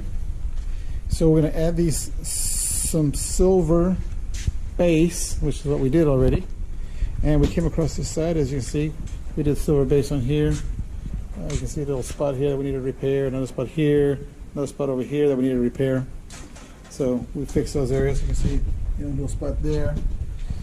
So we're shooting at silver right now, and now after that we're going to come back with Mark Tyler's Sparkle Effects Flake, the real glittery stuff, and we're going to shoot some mini flake, medium flake, and big flake on top of this area right here, and then we'll clear the crap out of it, and then tomorrow we'll block it out. I know it's probably been about a month since the last time recorded, or since the last time we actually worked on this car. We had to get caught up on some other things with some other work, other jobs that needed to go out, and Ray was really gracious with us, and he's like, hey, take a month off and just, we'll jump back on my car later. So Ray, appreciate you, brother. Thank you so much. Give us a little time. We'll catch you back here in a little bit after we shoot the flake. And we just shot the flake. I don't know if y'all can tell, but there's a flake, lots of flake. We're using Mark Tyler's Sparkle Effects. We use the 0.25, we use the 0.15, and then we use the mini flake, I call it. And I don't know if y'all remember, but he actually had we had some custom flake made for us, and they're still little stars. And Mark made those for us, which I thought was pretty awesome since we're from Texas. I thought that was pretty cool. So it's all flaked out right now. We're still on day 22, working it. The shop is pretty much empty. Not much to work on except my own Impala there. My buddy's changing the brakes in his truck. So anywho, here we are, fixing to clear the rest of this thing and call it a day. All right, here we are. And we're still on day 22. And these are the products that we did use. It was Mark Tyler's Flake and Transtar Euro Clear. As you can see, we already shot the base. We shot the flake, the big flake, medium flake, and the little flake. It's all flaked out, and we pounded it with like, I don't know, probably like 4 coats of clear. Nice and thick. How y'all remember my nephew, Johnny? What's up? So that's what we done here. So day 22 is pretty much over with. We're done. Tomorrow we'll start wet sanding, blocking, and sanding down the clear. I know that I put probably 4 thick coats of TranStar Euro Clear. So there's plenty of clear on there. There's so much clear on there, nice and thick, that it leaves me enough room to block. And that's what I want to do. I'm trying to get it all flat and then block it. Some people say, oh, well, if you hit it with a DA and if you break through, well, now you got this big old mistake. Painters don't make mistakes. Painters make more graphics. So put your big boy chones on, get on there, or you can sand it by hand for the next, 14 days. I'll be done with the side of this card and the other side of this card, I don't know, probably by 12 o'clock. And I started on this morning. And it'll be hit flat. Now, if you think that's crazy using the DA,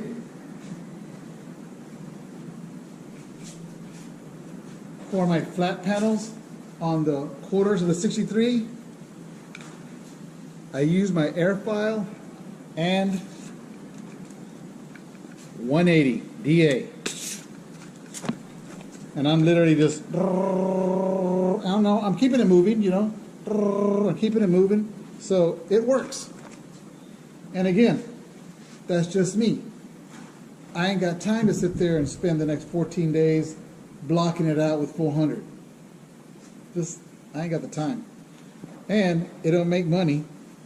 And you still have the same outcome at the end. So we'll do this. We'll hit it with 180 DA, flat, and then we'll come back and block it with 320, wet. We will block it with 320, and then we'll shoot our candies and clears and designs and graphics and blah, blah, blah, blah. But to get it to this point, the object of the game is to get it flat. And because there's so much flake, so much clear, I mean, you could be there a long time with 400 trying to block it out. Aaron Munoz up in Kansas City was doing that. He was like, I'm blocking it out with 400, da-da-da. I'm like, bro, let me show you let me show you something here. And I showed him, it's not even a secret. It was just something Sal Manzano showed me, or told me. He's like, do it this way. I've been doing it ever since, and I've been saving myself a lot of time. Sal showed me. I showed Aaron. I'm showing you. It can be done. Okay, now we're on day 23, and as you can see, you kind of caught me cheating.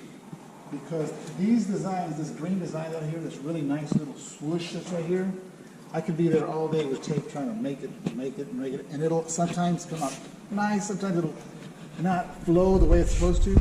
So, what I do is I'll take and I'll draw my design right here, my little swoosh. I'll put it on the projector and toss my design on the car the way I want it. And then I'll take the same design and I'll go to the other side. I'll go to the other side and do the same thing. Now the designs on the side have to replicate, and they don't necessarily have to replicate, but it's nice if they replicate what we already have in the car. So I took that design, it has like a little swoosh. If you notice this little swoosh right here, I'm going to take this swoosh, and that's the one that I'm doing over there. I'm going to take this swoosh and put it on the side of the car. I'm going to take these juicy fruit roll-up designs, I'm going to put on the side of the car. I'm going to take this candy violet, which hardly anybody can ever find anymore, and this yellow and put it on the side of the car. I'm going to take some of this orange and all these Tangelos and Sunset Pearls and also put those on the side of the car along with this silver pinstripe, not silver pinstripe, silver leafy, and then with candy on top of it. So my idea is to take all this and put it on the side of the car. Now, that's that. I also have to figure out a way to take all this right here and also put it on the side of the car. Doesn't necessarily have to be perfect or exactly like it, but we're taking this designs and manipulating it a little bit, twisted it, and then incorporating it into the sides so it looks nice. So that's day 23. Some people call that cheating, but I call that using your brain and not sitting here for the next 20 hours trying to make that same design. So, as you can see, let me turn this off. This green one right here will represent probably that blue design that's there. This orange one will probably represent the candy violet with a yellow one on top of it. or on the bottom of it. This one, unless I change my mind, will represent all the juicy roll-ups. And then this one will represent that little blue, probably. I'm not sure exactly, but I got to start somewhere.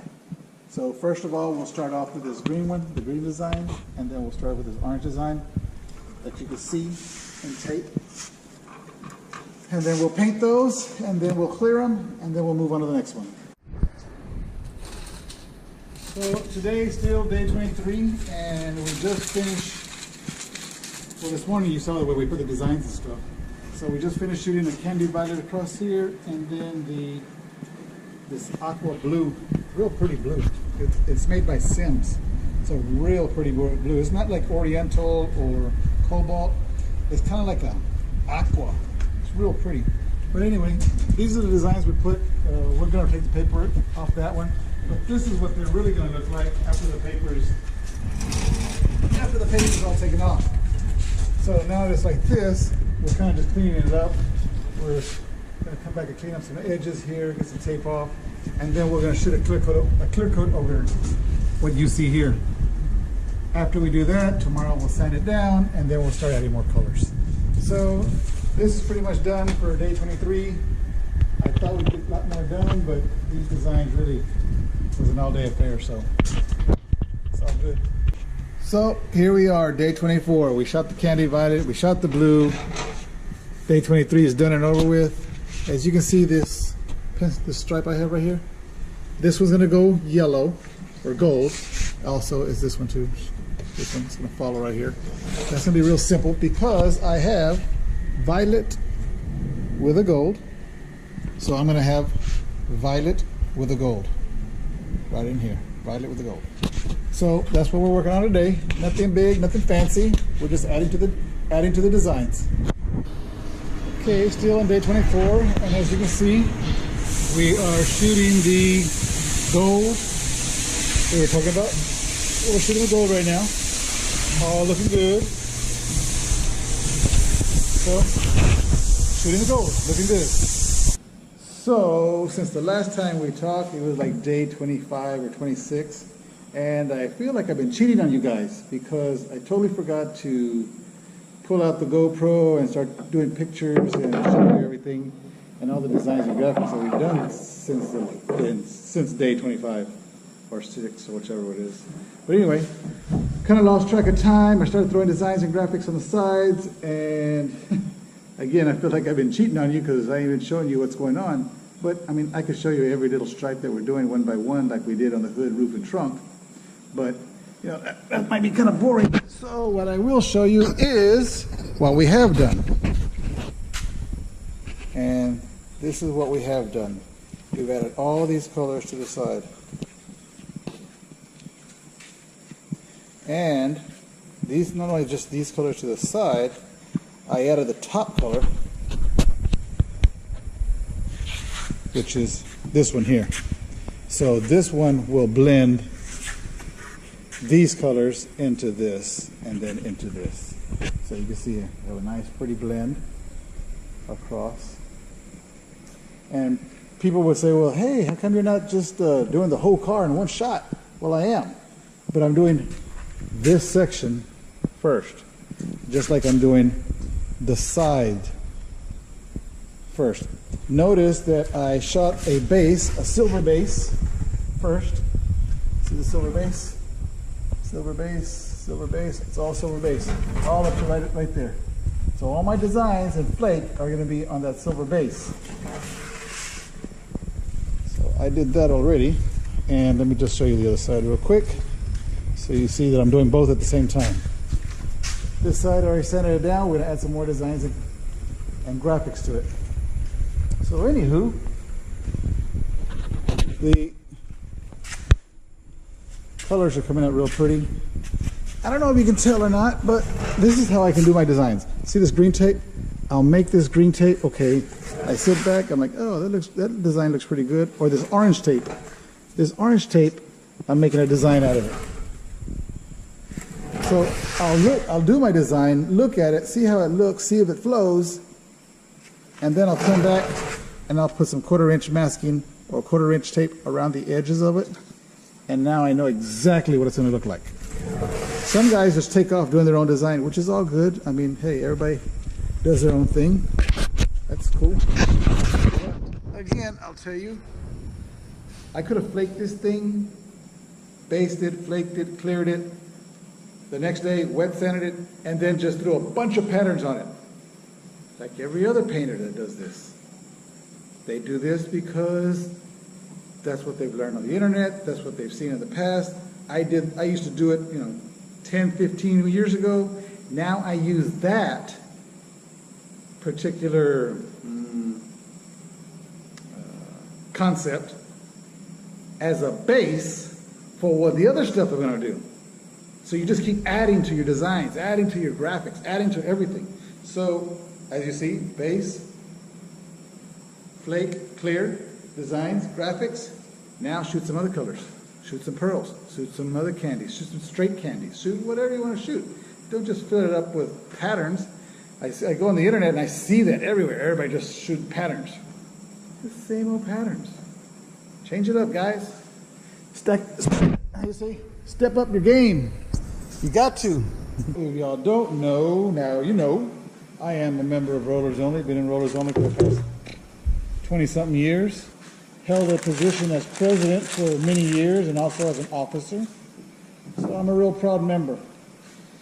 Doesn't mean I don't do anybody else's cars because Rollers Only and CANDYMAN are two different entities. So I do anybody's car. It don't matter.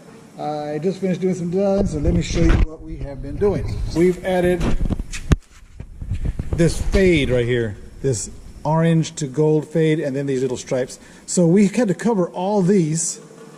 Cover them all up, all this, and from here down, and we added this really nice fade. Now, if you look at this fade, it's the same fade that I have over here, a big fade across. So we're taking what we have on the top, and we're bringing it down to the sides, so everything's all matchy-matchy. See, that's a nice little fade. You'll see it at the car show soon, and that's going to glitter and it's look really nice. By the way, we've been using nothing but Art Tyler's Sparkle Flex Metal Flake, and it is freaking amazing. So this is what we've been doing. We're adding this orange and yellow fade behind all those patterns and designs. As you can see, we added, what did we add? Okay, over here. We added this fade right here. See, like fade, orange to gold, orange to yellow. And then we added this one as well. This little yellow and orange stripe right there. It goes all the way across the bottom.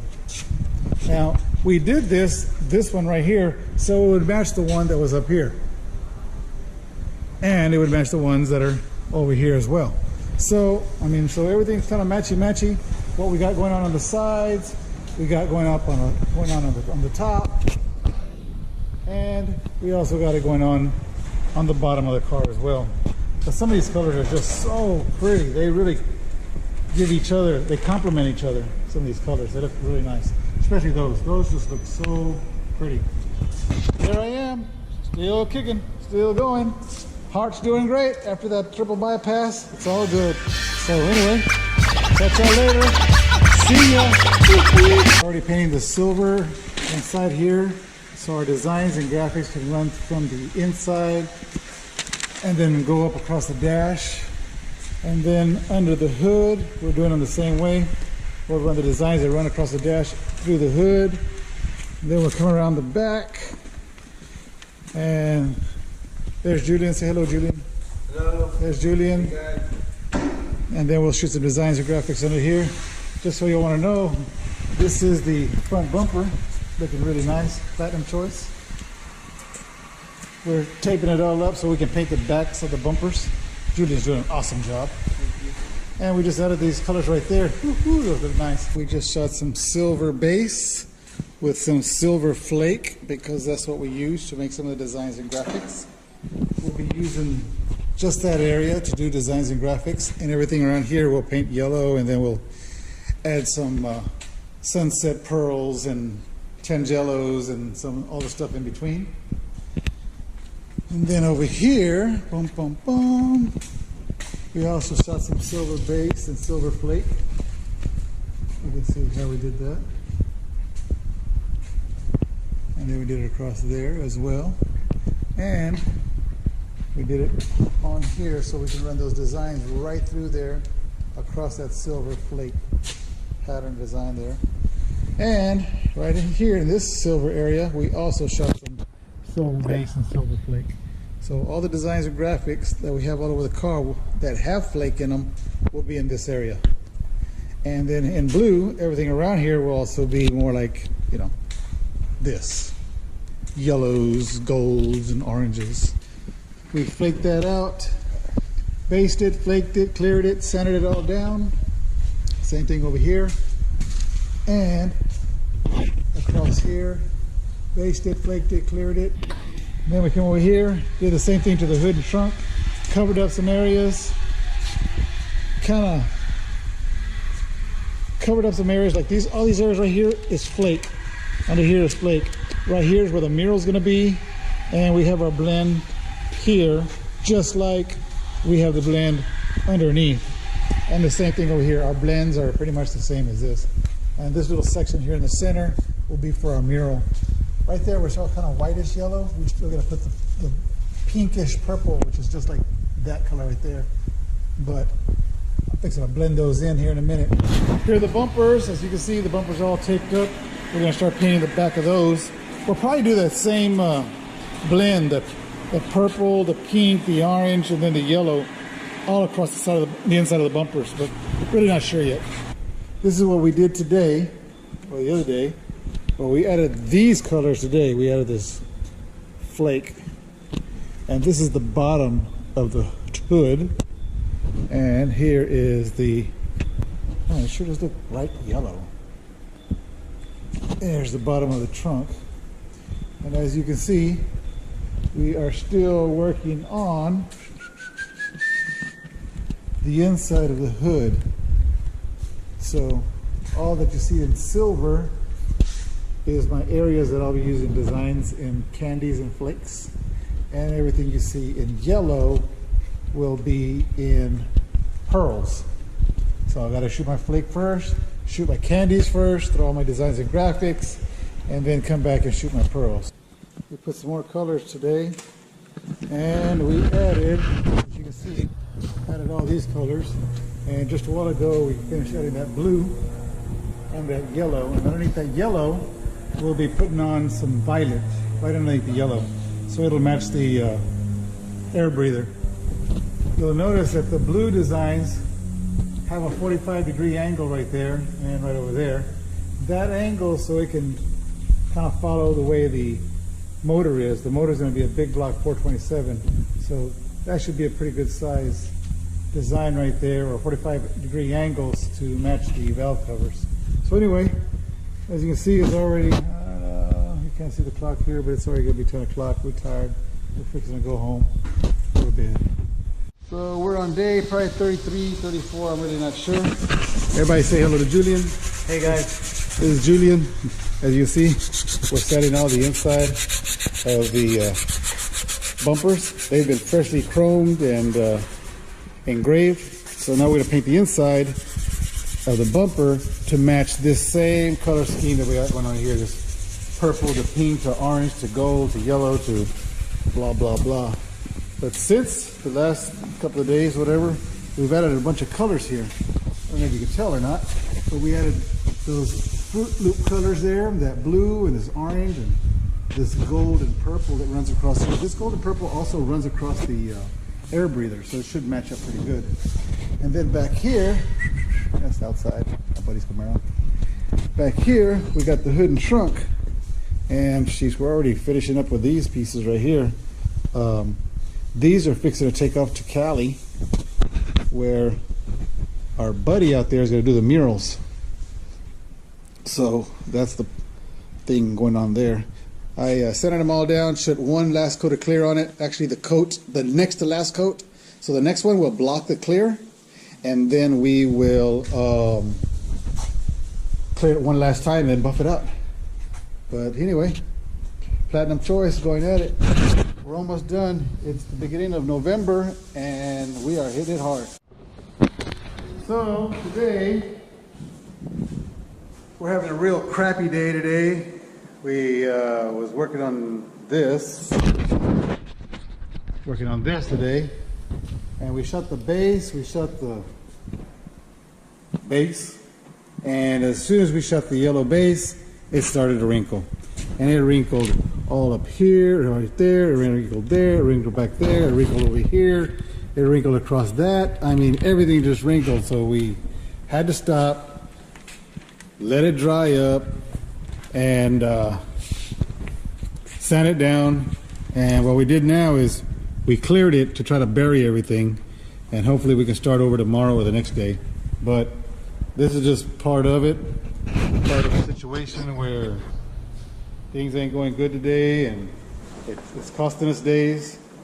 And I don't know. Usually you can fix, a good painter can fix it right there and then. And if we were at the dealership, we'd fix it and make it work. But we're not at the dealership right now, and this is a custom car, and we don't want to take a chances of it ever coming back. So what we did is we sanded it all down, cleared it, buried it, let the clear act as a sealer on top of it, and then we'll start over tomorrow. Chances are the reducer that we used, because it's so humid today and the cold front's coming in, the reducer we used was pretty hot. So chances are the reducer just sat there just burning right through everything. So tomorrow we'll change reducers and go with a fast reducer, and hopefully that'll fix things. And if it don't, we'll sand it down again and do some more repairs. So it's already the beginning of November 1st, and it's cold. Cold front came in the other day, and now we went from 80 to 90 degrees to 40 or 50. So as you can tell, all the painting kind of slowed down. Now I got this heater rolling up this little section right here so I can paint that. So that's what we're doing. And then all this bull crap happened. I don't know if you can tell or not, but see how that kind of looks kind of off? Is because it all wrinkled on me. That all wrinkled on me. Up here it all wrinkled on me. I mean, all jacked up. So I had to walk away, shoot some clear, bury it, and that's where we're at right now. So the other day it was not a cool day. Actually, a pretty sad day because everything wrinkled up on me. But hey, it is what it is. It happens. I mean, I can't complain. 85% of the car, I haven't had no wrinkles at all. So we'll take the good with the bad. Okay, here we are, day 34, 35. Me and the owner who signs my checks is here. We've been working on the 63 for the past, I don't know, few months, off and on. And as you can see, there's no hood, there's no trunk, and there's a truck outside. He's got the hood and trunk, and those are fixing to go to the muralist. We are now concentrating on, hold on just a minute.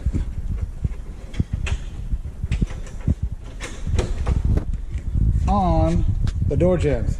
As you can see, the door jambs, we added the orange, yellow, the sunset pearl, the candy violet, the candy hot pink. So we've been adding all these colors in there. We also added these colors up in here, so we're running the designs right through the door jamb where they tie off all together. So anyway, that's what we've been doing for the past week, and working on the hood and trunk. So anyway, peace. So it's probably like day 35 or something. I'm really not even sure. I gotta figure out which video is on here. But it's already November, about November 5th, somewhere around there. And we're still going at it, putting colors one at a time. You see I'm wearing something warm. It's already like 50 degrees outside, so we got heaters going and painting. So this is what we got done so far today. We were able to shoot those colors down there, those orange and purple, and then we shot these right here, and then we got that right there, boom, boom, boom. So just so you know, this is what we've been painting today, and it wasn't even from here down. It was just this, and that's pretty much all we could paint today because it's 50 degrees. It took 2 hours for everything to dry, but hey, it's all good. We are putting some serious work into this thing, and let me show you what we have been doing so far. Just a while ago, we just finished putting these designs across the side right here. Boom, boom. Oops, don't forget about that. Ooh, another mistake. Oh, this is a run. Oh no. Fix it, no big deal. And then we painted all inside here, and underneath there, all under there. And we came through here. And we ran all the designs across there, and there, and all these designs. We added that little yellow one right there. And then we added these across the top, and we've been on it. And you know, boom, boom, boom. We added this across the sides.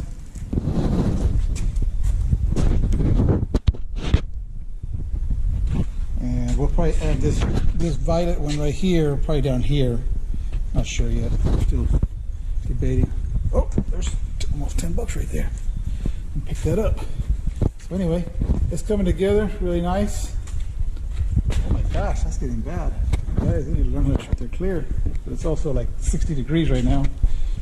I'm debating here in this little area, do we want the car to be more orange or do we want it to be more yellow? I'm not sure. So it's kind of like, do we want more yellow, more orange? I mean, it's got both colors. I can go both ways. But this right here and this right here will define, and this across the top will define the car. So if those are all yellow, then the car looks yellow. If it's all orange, then the car looks orange, regardless of all the designs that are across the sides of it. So here we go, day 36, 37, I don't know. But we just finished adding this color across here, right on top of that magenta. It's like an orange with a little candy and a little bit of sunrise yellow and tangelo. Anyway, we added that color across there. That's nice. We kind of brought it across this way. And those boom, boom, boom. And then we came in and added more tangelo here, and now we're working on the bottom. This right there will probably be violet, just like this violet right here. We'll probably add it down there just to add a little darker, bold color. And here we are. Notice we just kind of had a little extra too much orange here. I don't have to lighten that up because it's kind of dark. But anyway, this is where we're at. This is what we're doing. Today is November something. I don't even know what it is. But I do know it's fixing to get a cold front again. So it'll probably be about 30 degrees tomorrow. So we'll be turning on the heaters. So anyway, catch you later. God bless. Designs and graphics that we put on the side since the last time. I don't know if you can tell, but right there, that big empty area right there, we're going to put some of those swooshes that we did on the hood. And right there on that quarter panel, I don't know if you can see that, but we're going to put some swooshes across there. And those are the designs and graphics that we've been putting on the side. Here's some of the pinstriping that you can see that we've been putting on there as well. Some yellow there, and purples, and blues, and really pretty pinstriping. Pablo's supposed to come out here and do that. And then we got under here, we ran some designs across the firewall, into the sides of the fender, and then the designs on top, you can see how they're coming down. See that big yellow spot? That was a mistake. It wrinkled up on us. We fixed it, we repaired it, we shot it yellow. Now we're going to come back and shoot some tangelo. This is what we've been doing. I was calling them the fruit roll-ups because they kind of look like the fruit roll-up package, whatever. But then I was also noticing that I've been calling them swooshes. So I'll just stick with the swooshes. These are the swooshes that we're putting on the side of the car. These are the same ones that we put right here, and the same ones that we put right in there, and the same ones that we put up here on top and across here. So this is what we've been doing. We've been putting on the swooshes all day today, all day yesterday. And we have to come to this side, and we have not done them on this side yet, as you can see. A little clean, bare area there right there. So we'll be doing the swooshes today. So now I know for sure that today is day 39. And I was looking at some of the videos I had before just to get caught up on what was going on. And I noticed that last time we did a video was probably in November, back in November. But anyway, since then, we've been working on it off and on during December and January. It was kind of Ray's slow month and kind of like our slow month, But it's cool because I ended up going and bought a house that kind of kept me busy, and we'll probably use it as a rental or something. But the good Lord's really blessed me because I've taken my talent and I'll fix up a couple of cars, and then I'll sell them, and then I'll take those finances and use them to buy a home, and then turn around and owner finance it, or maybe even rent it out. But here we are, going at it, doing these little swishes. And again, right now it is already March 6th, and we've been working on the car, going at it 100 miles an hour. We took our time in December and January, but I'm just kind of giving you an overview of what the car is looking like. It's looking really nice. Pablo should be out here to pinstripe it real soon. He came and did his thing, but I think he got sick, so we're kind of just waiting on him to show up. We've added all these designs and graphics in here, just waiting for the pinstriping. Everything's running across the dash, looking really nice. All the colors are looking good. So yeah, we're doing really good on the car. The customer, Ray Canales, is really happy with it, so that's really all that matters to us. As long as the customer's happy, we're good. A little dusty. I thought something else was pretty cool was SPM called, South Park Mexican, from prison, and he's like, hey, if you gotta go buy me this 63 Impala, I want you to paint it up, fix it up for us, and we'll just use it as a flagship or something. I'm like, cool, that's pretty cool. So this is SPM's G-Ride. Maybe I was supposed to say nothing, but it's all good. But this is his car, and we're gonna fix it up for him, and do him a really nice job. And hopefully when he gets out of prison, he can enjoy it. So here we are, day 40. Woohoo! And let me tell you, this whole coronavirus pandemic that's going on has really been hitting the fan. People are going crazy, buying food, buying all kinds of craziness. I mean, just toilet paper y la fregada, por favor. We finished all the swishes, as you can see. All the swishes are done. All the swishes look really, really nice. Ray Canales really loves those little swishes. Pablo, the pinstriper, is feeling better, and he showed up. And there, as you can see, he's already pinstriping. Boom, put them pinstripes on there. Make it look everything looks like. So it just literally just wraps around. It looks really nice. So all the pinstriping is getting done. We came and added colors to the dash, as you can see. Yes, sir. And then we'll got some other parts here. Oh, yeah. Well, these parts here, and over there are part of the interior. And over here is the dash panel. That's actually the center console. That's gonna look really nice.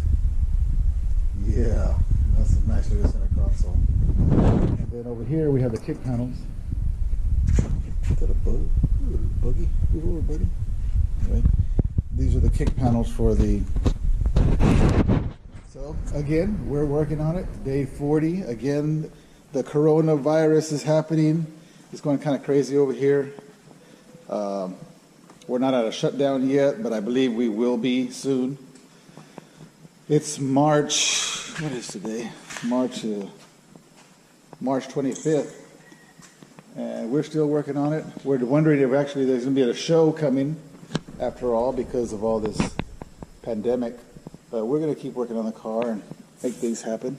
So anyway, God bless. Catch y'all later. Day 41, just here working it. As you can see, we've been adding all these pinstripes. Pablo, the pinstriper, is on it. Put that bright yellow one right there, and those right here, and these right there, and we've got them all color coded here.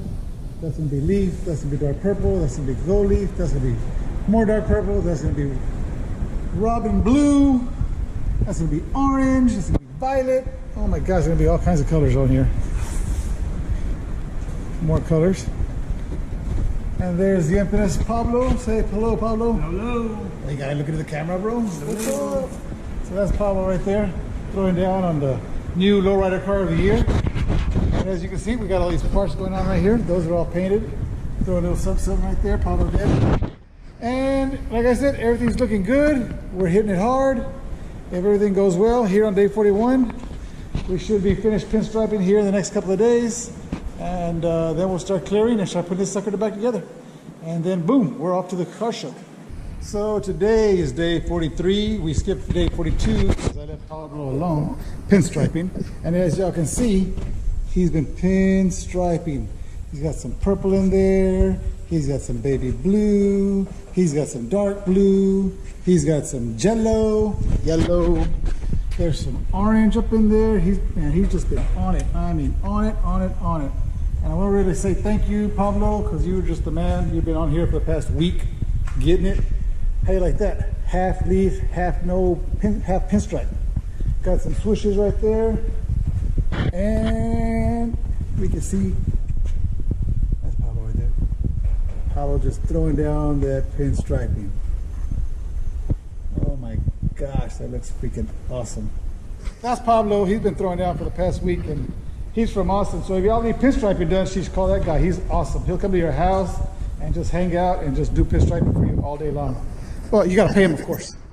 All right, so we're here on day 44, 45. We done cleared the whole car. Pablo already pinstriped it. We cleared the heck out of it. We probably put like 6 or 7 coats of clear.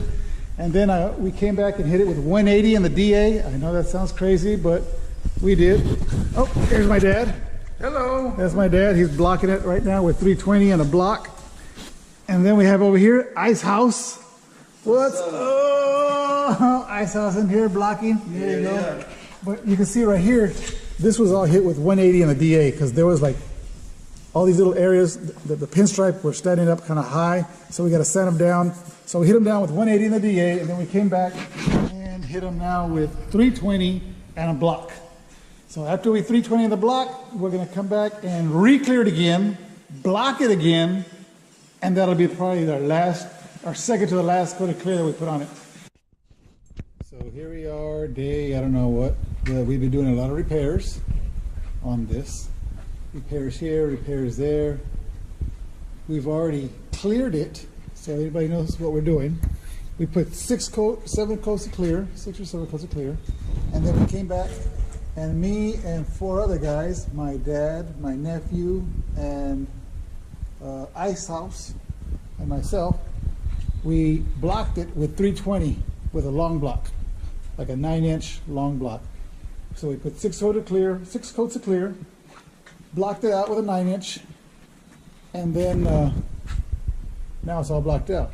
So then we clear coated it again, another 3 or 4 coats, blocked it out with 220 on some areas because like right here in this area, there's a lot of stuff going on.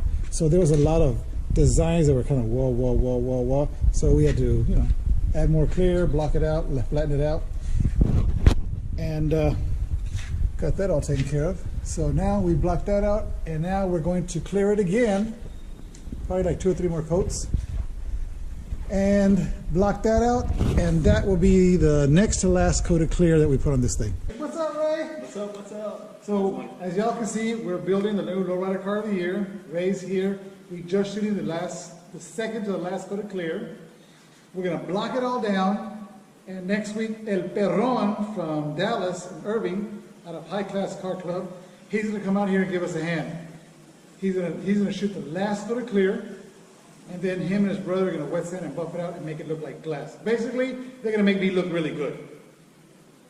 And we really do appreciate them coming out here, and Ray wants to tell them something. Man, thank you guys. I wish I could stay. Today's Wednesday. It's been probably about 7, 8 months since I haven't seen the car, and it's been fabulous.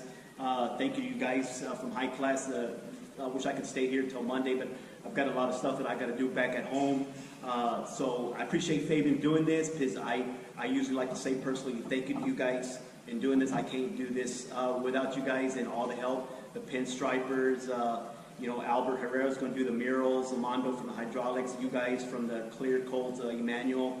you know, CANDYMAN had shown me a lot of the details that what he did from mixing the colors and stuff. And again, I haven't seen it in about 7-8 months, probably since May or June. And literally here we are in April. So I haven't seen it, but thanks to CANDYMAN, he's been keeping in touch with me on the paint, and I'm just amazed with it. For sure, one of a kind. I've never seen anything like it in many years that I've been with seen with Lowrider magazine and stuff like that. But as you can see, and what Fabian's also going to see on his videos that he's going to show in the future, is going to have steps by steps of what he did on the colors. I'm even amazed. It's like a chemistry that was built into this to create it. And one thing that I love about the CANDYMAN is, one thing he said is that how to come up with these colors is all Jesus. And just thank you guys for all my builders. Thank you guys. Love you guys. All right. So anyway, here we are with Ray, and we're finishing to block it all down second to last time. And we'll see you tomorrow. And here we are, day 46, going at it 100 miles an hour. As you can see, we have the car right here. We're fixing to put the last coat of clear. And just like I said last time, El Perron, there he is, El Perron from High Class in Dallas. He's sitting there doing his thing. He'll be putting the last coat of clear. Anything you want to say to the guys and everybody? What's up? So anyway, he'll be putting the last coat of clear, and then him and his brother will come next week or the week after to wet sand and buff this car and make it look like glass. And again, they're gonna make me look good because, you know, I never collabed with anybody else ever, and I really saw something that Perron did. He did a '56 Chevy, a pink one from Royal Classics. Rollers Only, the pink one. Yeah, a real pink '56 Chevy from Rollers Only. And bro, the paint job on it was amazing. I was just like in awe. So when I saw it, I was like, who painted it? And when I found out it was Juan, I was like, shh, I need for you to come to the house and shoot this car and make it look like that. So just so you know, I don't know everything. I can't do everything. I mean, we're probably the best because we work with the best. And that guy right there from Dallas, the guy nobody's looking at, this guy right here, he's the best. So with that being said, we'll be putting the last coat of clear on it today. We're April, coronavirus is still going on, but we're in here just working and getting at it. So anyway, catch y'all later. God bless. So here we are again, day 40 something, 5, 6, 47. We're in the last part of wet sanding and buffing the car. And Ray pulls something out of the hat and he says, hey, I want to do something to the inside of the trunk. I want to mold it in. I want to do this. I want to do that. And my job, because I'm the guy who's building the car, my job is to make the customers happy, even though we only have just a few months left. So we're going to mold that right in there somehow. And then up in there too, a little piece. And there's my phone. Hold on. But yeah, we're gonna mold that in right there and paint it up. So we'll see what happens. We've molded the inside of the trunk, and then we're running the designs all the way through there. And then we made some other panels here, there. And then this panel here in the center will go. This big panel right here will sit right inside there perfectly. And we'll have the hydraulics right in the very center. All this over here will be covered with those panels. This will look real nice. And then here, we're not gonna have batteries. We're gonna probably have some luggage. You know, it's practical, have luggage. And that'll be a walkthrough. You'll be able to go right through it if you wanted to, or at least see through it. So anyway, that's what we're doing. The car's already been wet sanded and cleared, wet sanded, blocked with 800, and we're waiting for El Perro to come over here and buff it out. We still need to clear the belly, and then we will start putting it all back together. Today is May 10th, and we are on it like flies on caca. Okay, so here we are again, and I'm coming at you one more time. I know it's probably been a little while since the last time they were wet sanding and buffing, but we've already put the car pretty much back together, so to say, or we're putting the car back together. we dropped the body on, we connected the steering, we're working on the brakes, we're connecting the hydraulics. And then in here, well, she's just been busy. Let me come around the other side. But we're putting in a Ron Francis wiring kit, and that's coming out pretty nice. And we'll put in the overhead, or I don't know what it's called, the overhead digital, not digital dash, but the one that comes on the dash, the one that comes on the windshield, like the Corvettes. We're putting that thing on there. Put that low car shifter, and you know, it's coming together. It's a little dusty because we've been working on it. We got the let's see here, the floor mats. Those are going to look cool. Some floor mats, and then these things right here go on top of the floor mats. Those will look really nice. We're already, let's see, what are we? September 2020 right now, and we are putting it together. Ray wants to go qualify again. We're going to try to go qualify somewhere. We'll sneak in, hopefully.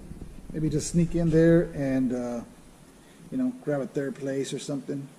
No super show, no, how you say, no carpet, no lights, no nothing. We'll just sneak right in and park with the rest of our Rollers Only Club members. And, you know, just go in there and qualify. And then we'll come back and boom! Hit them hard.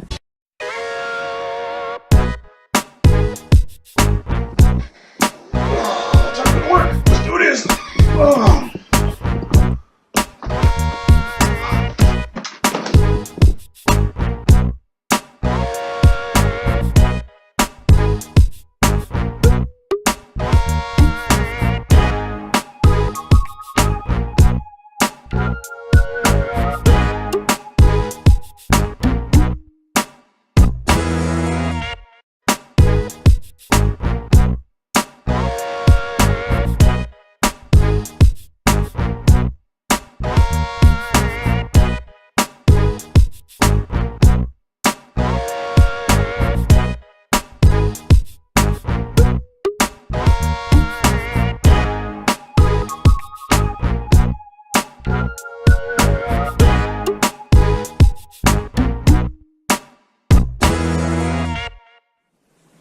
So the secret is out of the bag. Let me give you a little history and background. My name is Fabian Villarreal, aka the Candyman, and I hope y'all enjoyed Inside the Mind of the Candyman, where we were actually painting Ray Canales' #1 contender, Platinum Choice. After we finished painting and put it all back together, we actually took it to Odessa to qualify. No one got to see the belly, the motor, the hydraulics, or the frame. That was intentional, that was strategic. Let me let you in on something. You can't beat what you can't see. Let me say that again. You can't beat what you can't see. As a builder, I myself and many others, we can take things and make them better. Or we can just take the piece of junk that you got and build you something to make it look nicer. Now, these builders can take things, make them better. Let me give you some examples.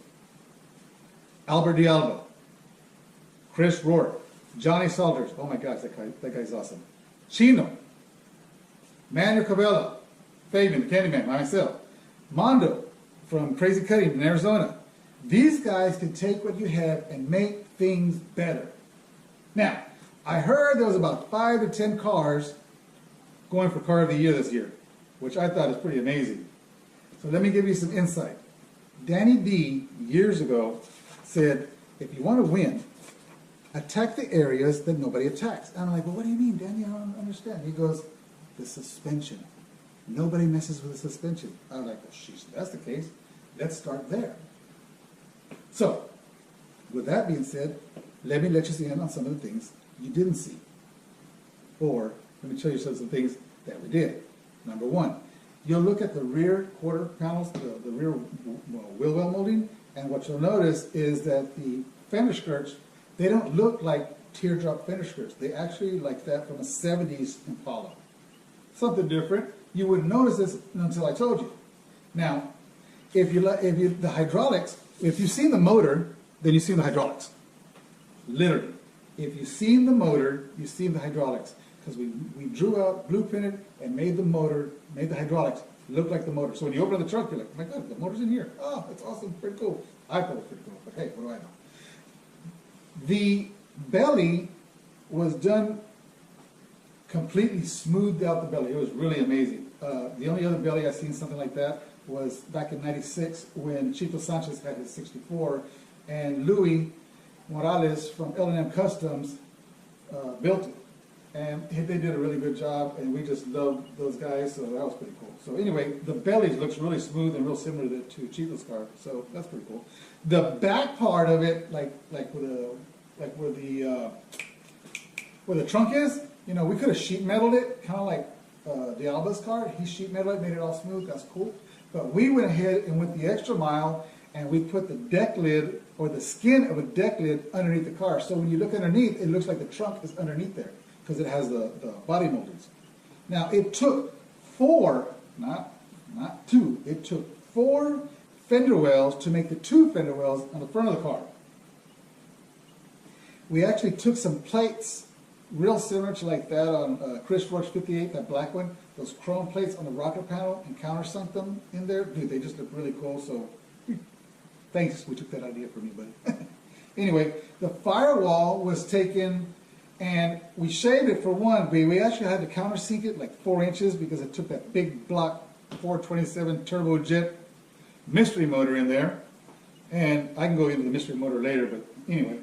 The alien intake, which is the air breather on top, you know, these people wanted like $14,000 for this alien intake because it was all, you know, like electronic ignition and blah, blah, blah, and blah, blah, blah. We weren't even trying that. I just liked the way it looked. So we just made one, and it sucks up the air from the very bottom behind the radiator, so it's an air breather. But, you know, it's an alien intake as well. Now, it took 3 Impala interior dashes to make the one we have, because we have it all the way across. There's electronics all the way across, and it's really nice. The door panels is a little bit more modern. We went and made the door panels real similar to like that of a BMW, like a 5 Series BMW, which I thought was pretty cool. The back seat is raked in a 45. Not just boom, bam, but like this way, like a lazy boy. It's really, really comfortable. The back seats are. The 2 center consoles, because the one is a floating console, and it's not that we're trying to copy Joe Ray's Eldorado, because actually when we were making it, we thought they were flying drones because they took our idea. Because we started like, what the heck, this suckers took our ideas? But hey, you know, it is what it is. What can I say? The suicide doors, which is pretty common for lowriders, and we made those really like obvious because, you know, suicide doors are pretty obvious. My dad did those, and those things work so great. I mean, you just like, and it just clicks, closes really well, and then all the hardware is not here on the side. It's at the bottom where nobody can really see, and it's really small. So that really was pretty cool. The floors were shaven smooth, nice and flat, smooth, has a little design to it.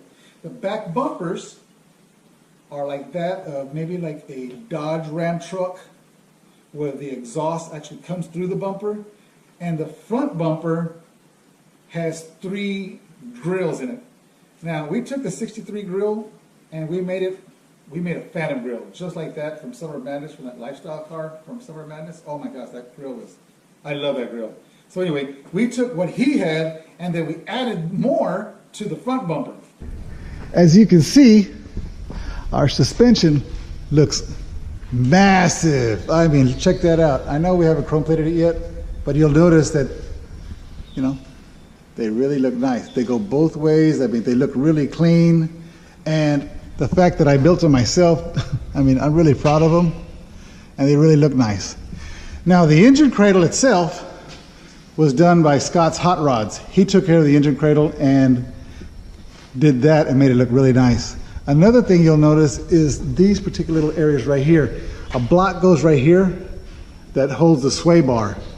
These right here, we did those as extras because, you know, it really sucks when you're in the trailer and you're trying to hook up to lock the car down. But with these, you just hook, boom, lock the car down, you're good to go. You don't have to crawl underneath the car or nothing. These fluted little spots right here, or let's see, hold on. These fluted little pieces right here were also done by Chris, our machinist. He made those just to look cool.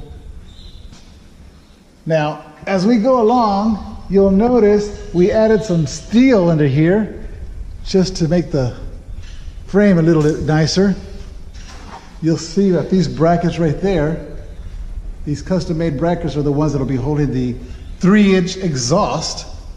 And then we added more steel back here. They're like, why'd you add more steel? Well, let me tell you why.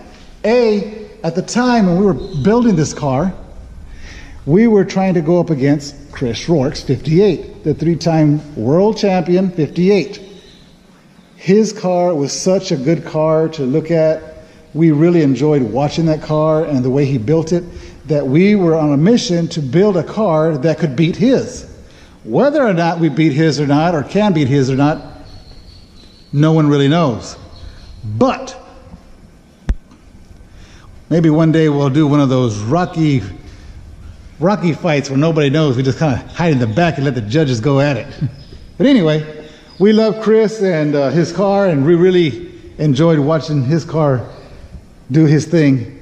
So anyway, guys, like I said, this is the Lowrider car frame that we're building, and the suspension. It's got a full different suspension in the front. It's got a full different suspension in the back. It's something you've probably never seen before, and we believe it's going to be a really good contender for Lowrider Car of the Year. Now, that's our buddy, Ice. He's out here handling the business on this video. And here is the Lowrider Car of the Year that we'll be building. They're like, oh, you're not even ready. Oh, bro, we're ready. We're fixing to start painting. So we took the dash and made it super long all the way across. All the way across. And then we built a floating console with a waterfalls in the very center. That's what we call it. It was waterfalls. And then we put these really cool door handles. You know, just a little something. After that, we countersunk these pieces. And then we built this grill, like a Phantom grill, like the one that was on Summer Madness. That was a really nice grill that we put there, that they put there. So we put these 63 Impala fender wells on the inside and fenders on the inside as well. And then we turn around and followed this body line and took it all the way that way and up across there. I mean, we could have put a flat piece of sheet metal, but why would we do that when we can add some body lines and give it some character? So, oh, maybe you didn't notice, but it does have suicide doors. And I know it's a little dusty and dirty in here, but we're not done. We're still working on it. And right now, it's still October. And it being October, we still have another 5-8 months to work on this car and get it ready. These pieces in here were done by Ghost. That's me, the Candyman, and that's my logo. If you have any questions, you can call me at 361-658-2001. We've been working on the car for the past couple of years. People ask, well, why is it taking so long? Well, let me give you a quick reason why. The reason why it was taking so long was because the owner is not a wealthy man. I built cars for wealthy men. That particular car went on to become Lowrider Car of the Year. But this guy actually works for a living, just like me. And his money doesn't come every day. His money comes once a month, just like a check, like the rest of us. So he was building a house, a wife in school, kids in baseball. He had bills just like everybody else. But he wanted to build this car, and I wanted to help him. And us putting our minds together and our heads together, we built this car, and we're getting it done. It's just taking a little longer. He built a house. We had to stop working on the car. He was doing the baseball thing with his kids. We had to stop working on the car. Wife was going to school. Can't build the car and pay for school. You know, bro, it is what it is. And then I had this terrible triple bypass, and I was down for like 2.5 months. Now here's the cool part. While all the parts were being chrome plated and engraved, I had this triple bypass, and I was like out for like 2.5 months. As soon as I could go back to work, and this is the way God works. All the chrome was done, and Ray Canales, the owner, says, hey, if you're feeling better, you can jump back on the car. Well, sheesh, I just came off a 2.5-month leave. I'm ready to work on the car again. I need to get some bills paid. So yeah, it's pretty neat the way God is working. And just so you know, we're building this car not just to win Lowrider Car of the Year, because we want to, but whether we win or lose, we're already winners. This car is built and dedicated to our Lord Jesus Christ, and we're going to be putting scriptures on the car. This may be the only Bible you ever read. This may be the only Bible you ever read, so I hope it has something in there that will bless your heart. And again, my customer, Ray Canales, he's such an awesome guy. He's like, bro, whether we win or lose, we're already winners. And when you're building a car with that kind of attitude, you just want to give it your all. You want to give this guy everything you got, no matter the cost, and cut the cost so it doesn't hurt him financially, but you still get the job done. And that's what we're going to do. In 2019, we're taking this car to Las Vegas, and we're going to go up against some of the best cars in the country. The best. Even one of the cars that I built before. So, it is what it is.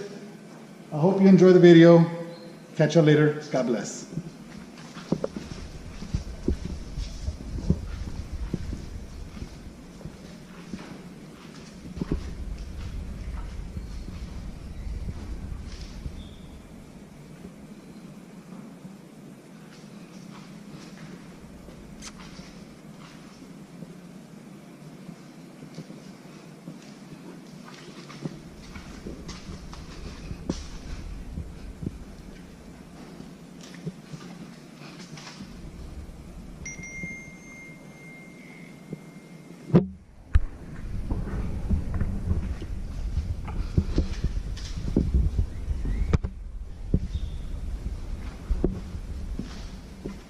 Now, another thing you'll see is that the designs and graphics under the belly follow the exhaust. They just kind of follow the design of the exhaust, as well as the fuel tank that's in the back and the frame. The designs are in between. They're not crisscrossing like most of them. We actually put the belly on the frame, figured out where the designs would fit, and that they're actually visible. So when you look into the mirror, they're not crisscrossing, and it looks really nice. Now, some of y'all might understand, but it takes true craftsmen to work on cars like this. Choche de los Locos is one of those craftsmen. He did some major body work along with Loterio and a few other guys. Alvino, my buddy, took care of building this piece right here. He took care of building that right there. That was awesome. Now, Pepper took care of the cylinders. Bill from Paul Fabrication cut us out a bunch of plates out of a water jet that go right in here, and some other pieces here and there. Mike Kosmowski out of Gregley, Portland, also helped us with welding and grinding and body work and building of this car, especially doing a lot of work on that one. Now, Aldo took care of rebuilding the motor right there. And Chris, oh no, there's no Chris. Nick took care of the adjusting the rockers. Nick, the mechanic, took care of adjusting the rockers and putting the car on timing. And anyway, here's the car.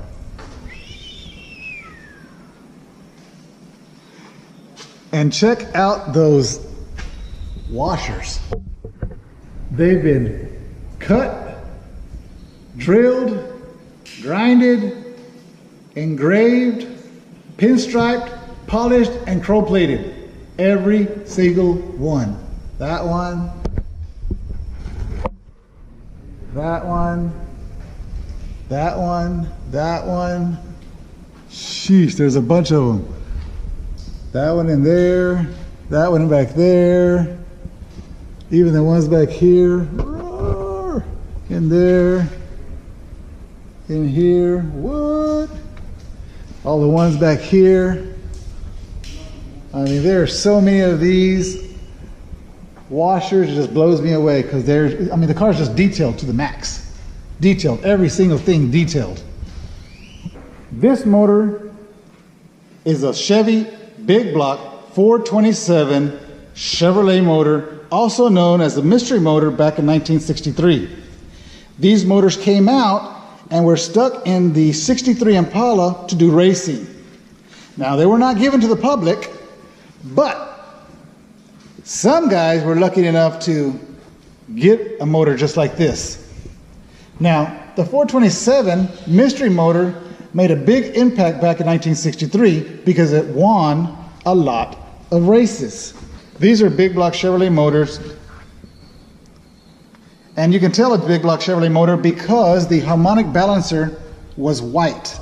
The exhausts were custom exhausts because nothing else will fit in between the frame and the motor because it's such a big motor and it's a tight spot. So these particular exhausts had to be made with flanges.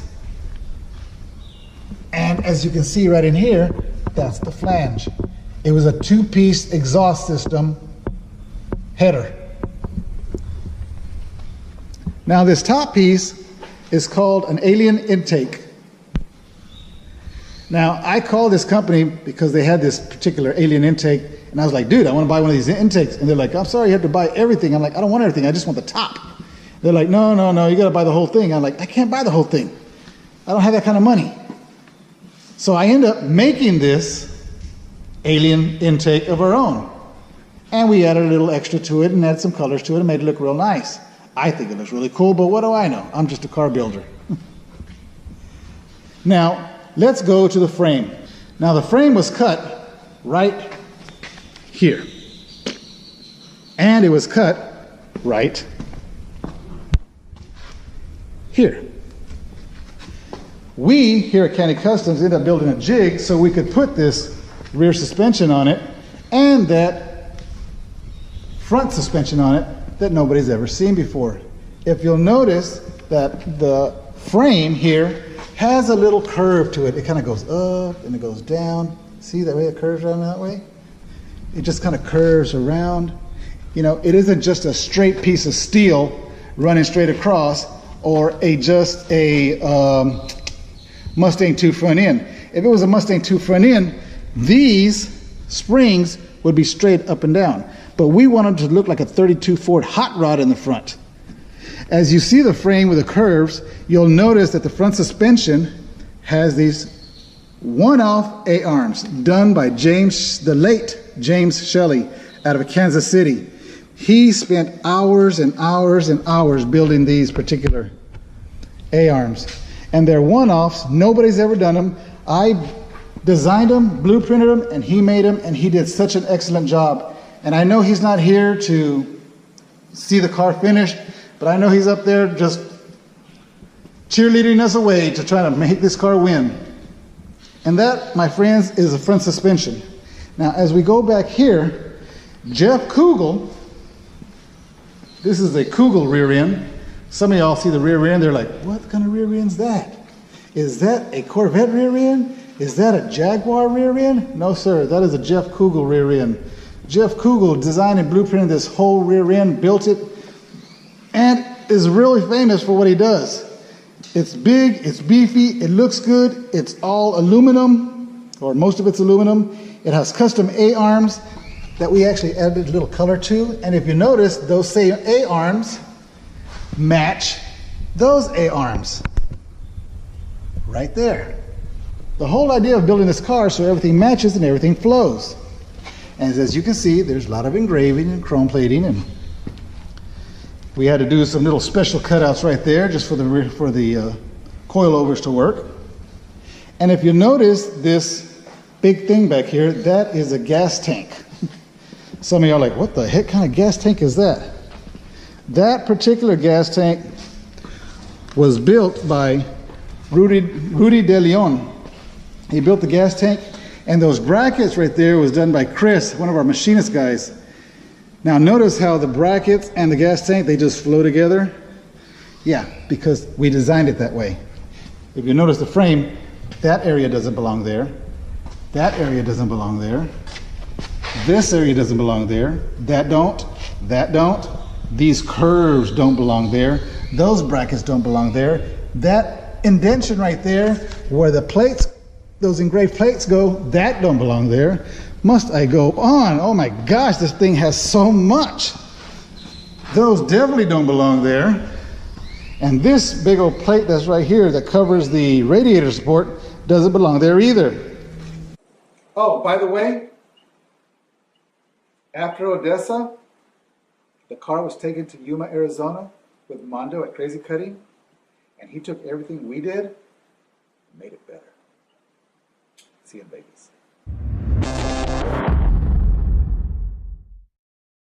With this car here, from the get-go, I told my wife that I wanted to fix up a 63 Impala, because all the car shows that I went to in Vegas and also our local and surrounding Texas car shows, I specifically told my wife that I wanted to build a 63. Just the fact is that I love the body style, I love the trimmings, how all it meets and stuff. And so my wife got online and then found this 63. Everything was perfect, in perfect shape. There was nothing, no rust on it. There was no dents on it. There was no damage on the 63. The Impala was a raw 63, and it was found in Norman, Oklahoma. So, with the story behind this car, I like to share is when back in the town there in San Angelo, Texas, when my wife found the 63 Impala, I immediately knew what I was going to do to it. I wanted to build a work of art. I wanted to build a machine that requires some craftsmanship and basically build an imagination of my own. I always told myself is that the time when I was going to build this car is I wanted to compete against myself. I always wonder, why is it that Jaguar, you got Mercedes, BMW, they can change up their forms of the body but still can't keep the same look of that Mercedes or that Cadillac. So I wanted to keep the same look of the 63, but just built the craftsmanship with art of metal and with the moldings. And so when I got the 63, I didn't waste no time. I took the 63 to Fabian at Crazy, his little business there he has in Corpus Christi. And so he worked on it for 7 years. So whenever we got done working on it, we took the car to qualify in Odessa in 2020. So whenever when it got there qualified, I talked to Armando and I said, Mondo, I looked him in the eye and I told him personally, if you had to compete against this car, okay, is that I want to compete against myself. I wasn't mentioning any names or any of the top contenders were out there. I told Mondo is that I wanted to compete against myself. What can you do with this? In a very professional business like, he goes, there's a lot that we can do to it. And so what I did is right after Albuquerque here, Joe, I took it to Mondo, and Mondo and him and his Crazy Cutting team, they took the body straight off. It was completely the body off the frame. We took the paint off, and then they designed the whole thing. So I know while you're talking and trying to describe something that looks like it was built, you needed at least 20 years of work to put in here. Not just the paint job alone, the interior, what we've seen already. As you go along with the conversation, you have a firewall molded in to the fender wells all the way over the course of the radiator, the bottom wheel wells and the rocker panel and the belly, which Lowrider should have been doing a long time ago, in my opinion, because of the hot rod guys out there. This is something very proud to show everybody. I mean, the work involved in here and everything, the way, even the back of the frame right there, everything is just all molded. No fiberglass. No fiberglass and no Bondo. When Fabian had built the fenders, he built those fenders. He bought a total of 4 fenders. Actually, 2 fenders for each. So there's actually total of 4 fenders. So what Fabian did, he actually customized the fender and built that with one of the fenders off of 63, and also the other side, and also the moldings inside. We used all metal, no fabrication, fiberglass, no Bondo. It was all just metal work. Who designed the floor, the console, all the way through? Who did all of that for you? Fabian did all the console and all that, and he also molded the bottom. He did all the roundings on the frame. Ernie from Dallas, Irving, he also had a part in building the frame, and then Fabian did a lot of it, and then Armando and Crazy Cutting did the other craftsmanship to it.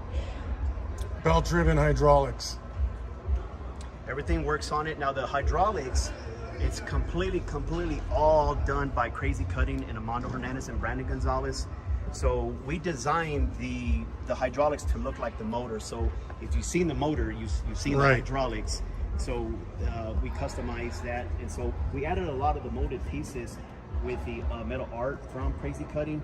And so that's one thing that I loved about his work, is that he had the mechanics and all the machineries to do all the custom craftsmanship on the trunks. What kind of rear end is that? That is a one-of-a-kind rear end. A lot of people think it's a Jaguar or a Heights rear end. That's actually, it's a family-owned business, Kugel. So it's Kugel component. So the gentleman that I spoke to about 3-4 years ago is that what I was going to do was built. He wanted to get a little bit more information before he gave me his name and his rear end. So that rear end is a Kugel component. It's a one-of-a-kind. And so with that being said, there's actually 4 headers that are coming. You got your 2 nozzles on the side, and you got your airflow here in the center, and then you also got your airflows here by the nos. So that's one-of-a-kind. That's never been done underneath the belly. Also, speaking on the gas tank, the gas tank usually is also built horizontal, but this time we built it vertical. So the gas tank is also custom made.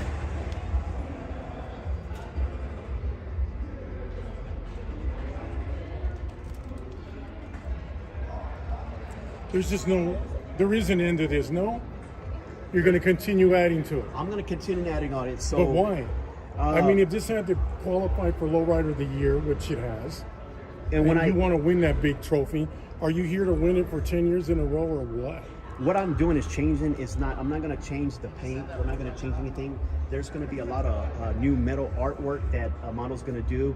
So we just want to build. And it's the same thing, Joe, like I was saying, is that I'm competing against myself. If I see a part, and if I feel that it could be done on a part, I'm going to have Mono to redo it. And I love that gentleman. He never says no to me. And so I challenge him, like even on the little parts of the metal art.